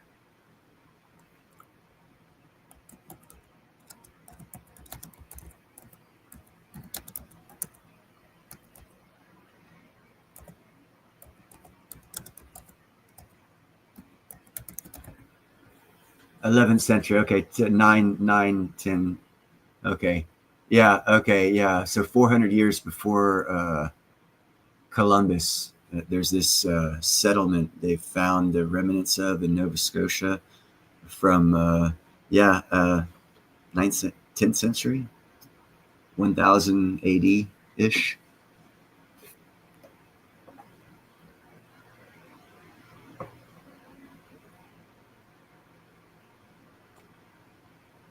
So they don't allow the Greenlanders to own property on their own country. Yeah, I'd see where they'd want to leave Denmark.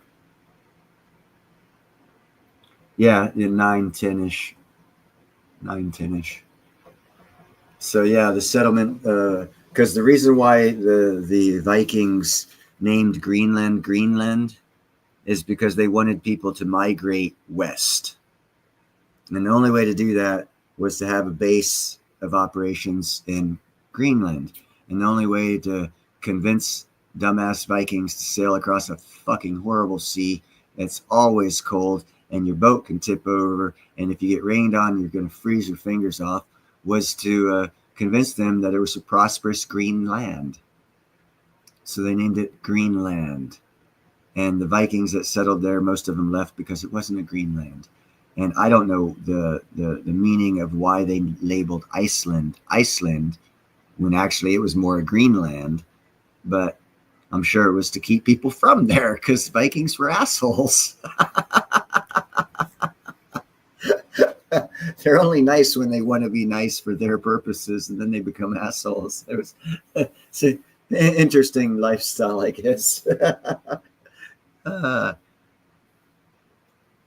And that's why they never made it and stayed in Nova Scotia, because that, I believe, because that they never truly got people that wanted to settle in miserable conditions to move to quote unquote Greenland, when they very well could have, because the fishing was awesome.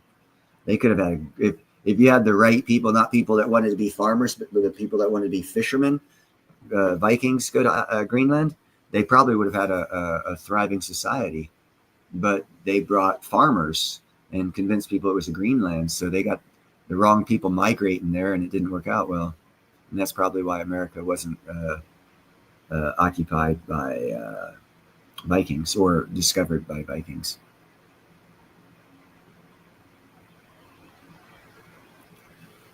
Chad, dude, y'all can have that boat shit.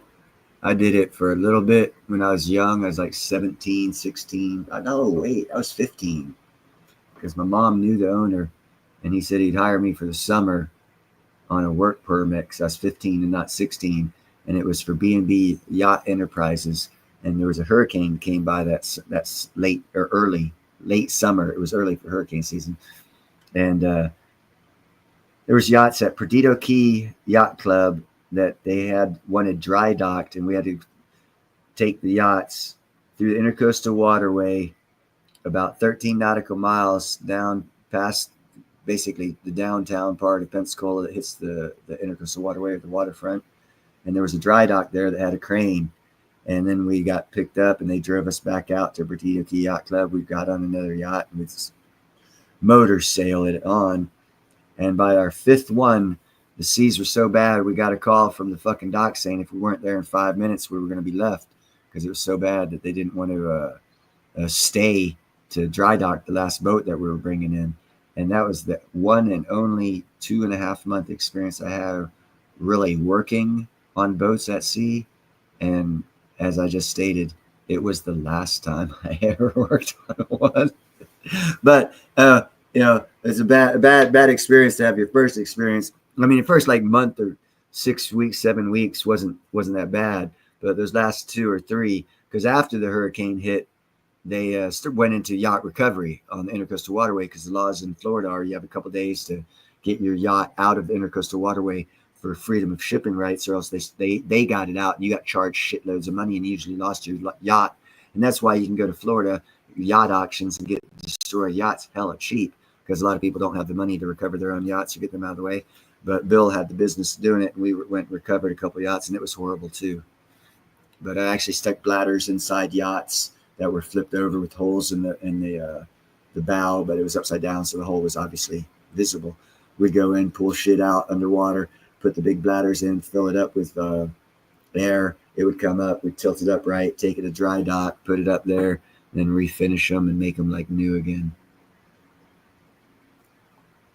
Pretty much, Chad, pretty much. That's what I said. Man, dude, they should never park yachts side by side if there's big waves coming, because you think about a 50-foot mast and it's 25 foot away from another boat that's got a 50-foot mast and rigging, both of them. And on the other side, another 25 foot away is another one, and then another one. And those masts start rocking and rolling. It's only a matter of time before they start smacking each other and causing major damage that did not need to happen if they just engineered the docking of boats differently rather than for profit, for safety and preservation of the boat. Things would be a lot different. Again, rules and regulations cause a lot of problems that we have. Same with fires. Yeah, see, you got it right.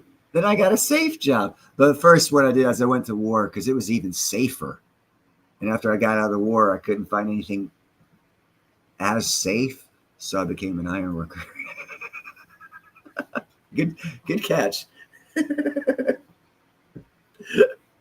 All right, so what are you saying, Jethro? I'm just one crazy son of a bitch, and I was looking for a permanent spot of crazy to go to that was there year round, and hurricanes weren't year round.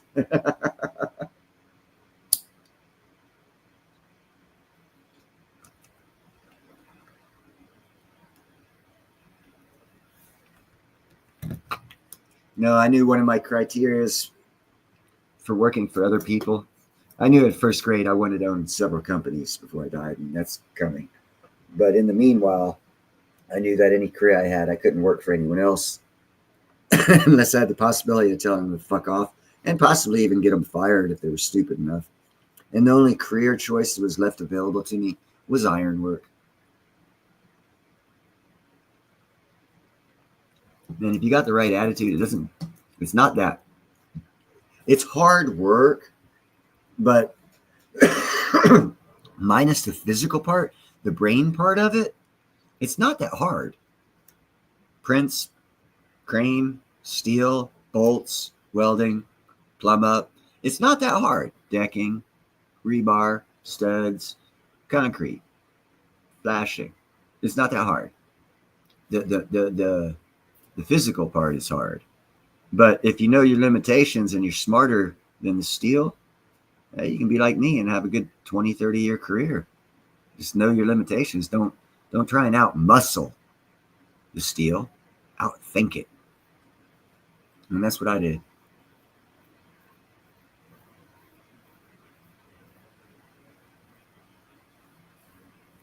Oh, I don't have life insurance because I don't have any family. And I'm a vet, so actually a 2-time war vet. So you guys get to pay for my death. It's called a military burial. So I don't have to worry about that. So I don't have the same concerns as everyone else, most others. Pretty much. Pretty much. That's not something I talk about too often, but yeah, don't fuck with the iron workers. I was on the 57th story in downtown San Francisco. We had these two boys, big boys. They had a problem with each other and it was affecting the job.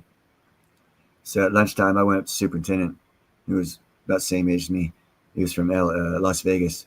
I told him, I said, hey, dude, check this out. I'm going to tell these motherfuckers to go down that alley down there, handle their business, come up here like men and get back to work because they're really fucking with our production. He's like, yeah, sounds like a good idea, Neil. So I went there in our circle, and they were mouthing off to each other with smart ass comments. I walked, and these guys were like almost twice my size, weight wise, height wise. Yeah, one was about my height, one was a little taller. I looked at them. I said, check this shit out, you two dumb sons of bitches. If you want to call yourself a fucking iron worker in our district, if you have problems like this and you fucking interfere with our work and our production, you take your ass at lunchtime down there, you fisticuff it, and you come back here with a new attitude and get your ass back to work. And they both looked at me with stunned eyes, and I said, get yourself in that fucking lift and get down there and go kick each other's ass and come back here after lunchtime. And they went down there, and they got in a fight and came back after lunchtime. We had no problem with either one of them. Now, the funny thing is, the alley I told them to go to was clearly visible from the floor we were on. so the rest of the crew at lunchtime got to watch a cool fucking entertaining fight in the alleyway. Because, ironworkers are assholes, if nothing else. Of course, that's the job. I also, this boomer came in from Kentucky later on in the job as we got higher up. And I was at the edge of the building on the south end on the 20th floor. I was right on the edge. I only had 2 safety cables. And a guy came up behind me and fucking third punch, broke 2 of my ribs and punctured my lung. He was like 200. He was about 100 pounds heavier than me. And then as I turned around to see what the fuck was going on, he got another free shot in. And those are the only 2 times he hit me. And in my mind, I started a mental count per second count. I did 1001, 1002.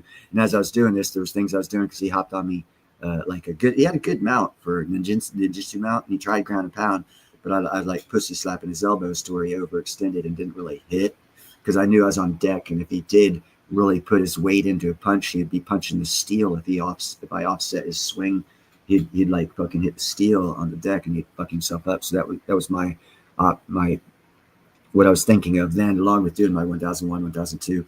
I was trying to buck him, but he had a good shot at me. He was sitting pretty good, so I couldn't, and he was heavier. And then I noticed the lower safety rail was 18 inches. I was like, I'm going to double buck his ass. And I was on like count 6 or 7. And I double bucked. I was able to get my left leg up on that second safety rope, the lower safety cable. And then when I bucked from there, he wasn't expecting me to have that leverage higher. And it actually threw him up enough to where I was able to take my right arm, feed it down through his crotch, grab the outside of his right leg, and I started twisting as hard as fuck I could. And I twisted him so hard, and he was so much heavier than me. He threw me because I didn't let go. I ended up in a standing position over him, and I almost overwent, but I threw my foot out and I caught the deck and I was able to stay up, and I kept twisting, and I was on count 10. And then he said, I give up. And I was on 1011 when I threw his knee down, and I instantly walked down the stairs and went to medical. So after he broke my rib broke 2 of my ribs and punctured my lung, it took me 11 seconds to whoop his ass. And it was 100 pounds heavier than me. And he was also fired.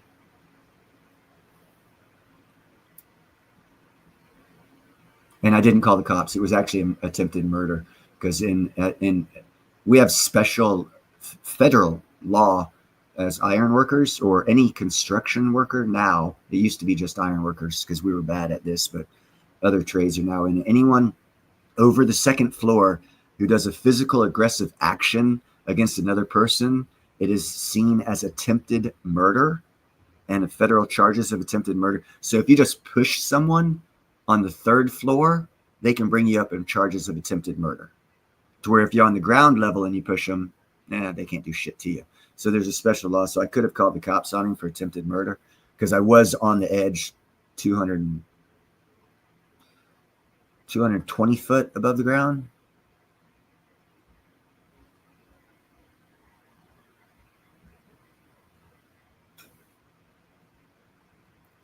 Oh, that's usually how you guys become best friends, man. Because typically 2 guys that are similar thoughts, similar this, similar that, as you're younger, you get threatened by someone who's similar to you. Instead of wanting to befriend them, fight or flight, you want to fight. You fight them, and then you realize, well, fuck, why don't we just become friends? We're both similar anyhow. And you become best of friends after the fight. And now you bring in feelings, women, and social services, and you take out the masculinity, and, well, you start losing friendships and stuff like that. Yeah, it is. 100% agree. 100% agree. Yeah. Back in when was it? It was 1995, Baltimore, Maryland. Me and my connecting partner were part of building a 500,000 square foot Saks Fifth Avenue warehouse. It was a tilt up, 60-foot concrete walls that got tilted up and held in place, and then we put bar joists in that hooked up with columns, and we ran bar joists that we did the header bar joists and then the other bar joists, whatever. And we had about half of it done. And we had an old time crane operator, and we had the spreader hooks on the crane. And spreader hooks, what it is a set of like 30-foot long, 1-inch long cables with a hook on it. And there's 2 of them coming off the headache ball. So you can take and hook it to pieces of iron that are wide and pick them up at a level and move them. And so that's called spreader hooks. And I talked to him into letting me hook up to grab the spreader hooks and have the crane just start spinning around. That's where I was hanging on to the spreader hooks as he was spinning. Because we had 70-foot tall precast walls. You know, he didn't go real fast because they don't go real fast, but they went fast enough where I was like 30 foot up off there, swinging in circles on a job site off of a crane. Yes. And then one time in San Francisco, when you're coming in off the Bay Bridge, they built a couple concrete buildings in front of it, but there's 2 22-story buildings that have several different angled sharp peaks on them. And those were done out of metal decking. I had to do those, and there's 2 of them side by side. And the rule is the crane cannot transport you from one building to another. That's like totally illegal. Can't do it. So what I was looking at is I was going to have to take all of my freaking equipment, my saws and everything, all the scrap down. Well, I could send it'd still have to go down to the ground, either sent by the crane or whatever. I'd still have to, take the lift, go down. Then I'd have to go to the next building right next to us, which was like 50 foot away, 75 foot away, and go up 22 floors with all my shit. Or I could look at the crane operator, throw him a few hand signals, tell my buddy to hop in the skit, which was the trash loader, and we threw all our equipment in the trash loader. He and I both jumped in it because the only person higher than us was the crane operator on the tower crane. So he wasn't going to tell no one, and he was an old timer too. And he picked us up and flew us over at about 250 foot from one building to another. We hopped out. That was pretty fun. But yeah, they've cracked down on that kind of shit. They don't like us doing that stuff. They fire you. But they're going to need guys like me here soon because building's coming back, and I'm a rare resource in America. Iron worker that's got decades of experience. There's not many of us out there. There's a lot of iron workers out there got 5 or 10 years experience, then they get hurt and get out, or they give up. 1 to 2. Not no 30-year plus iron workers that still can work. And I fit into that category. Did I mention the Shipbuilding Act? Yeah, my work's fixing to rise. That's why I got the TWIC card. It's I forgot what it's called. So it gets me on maritime jobs.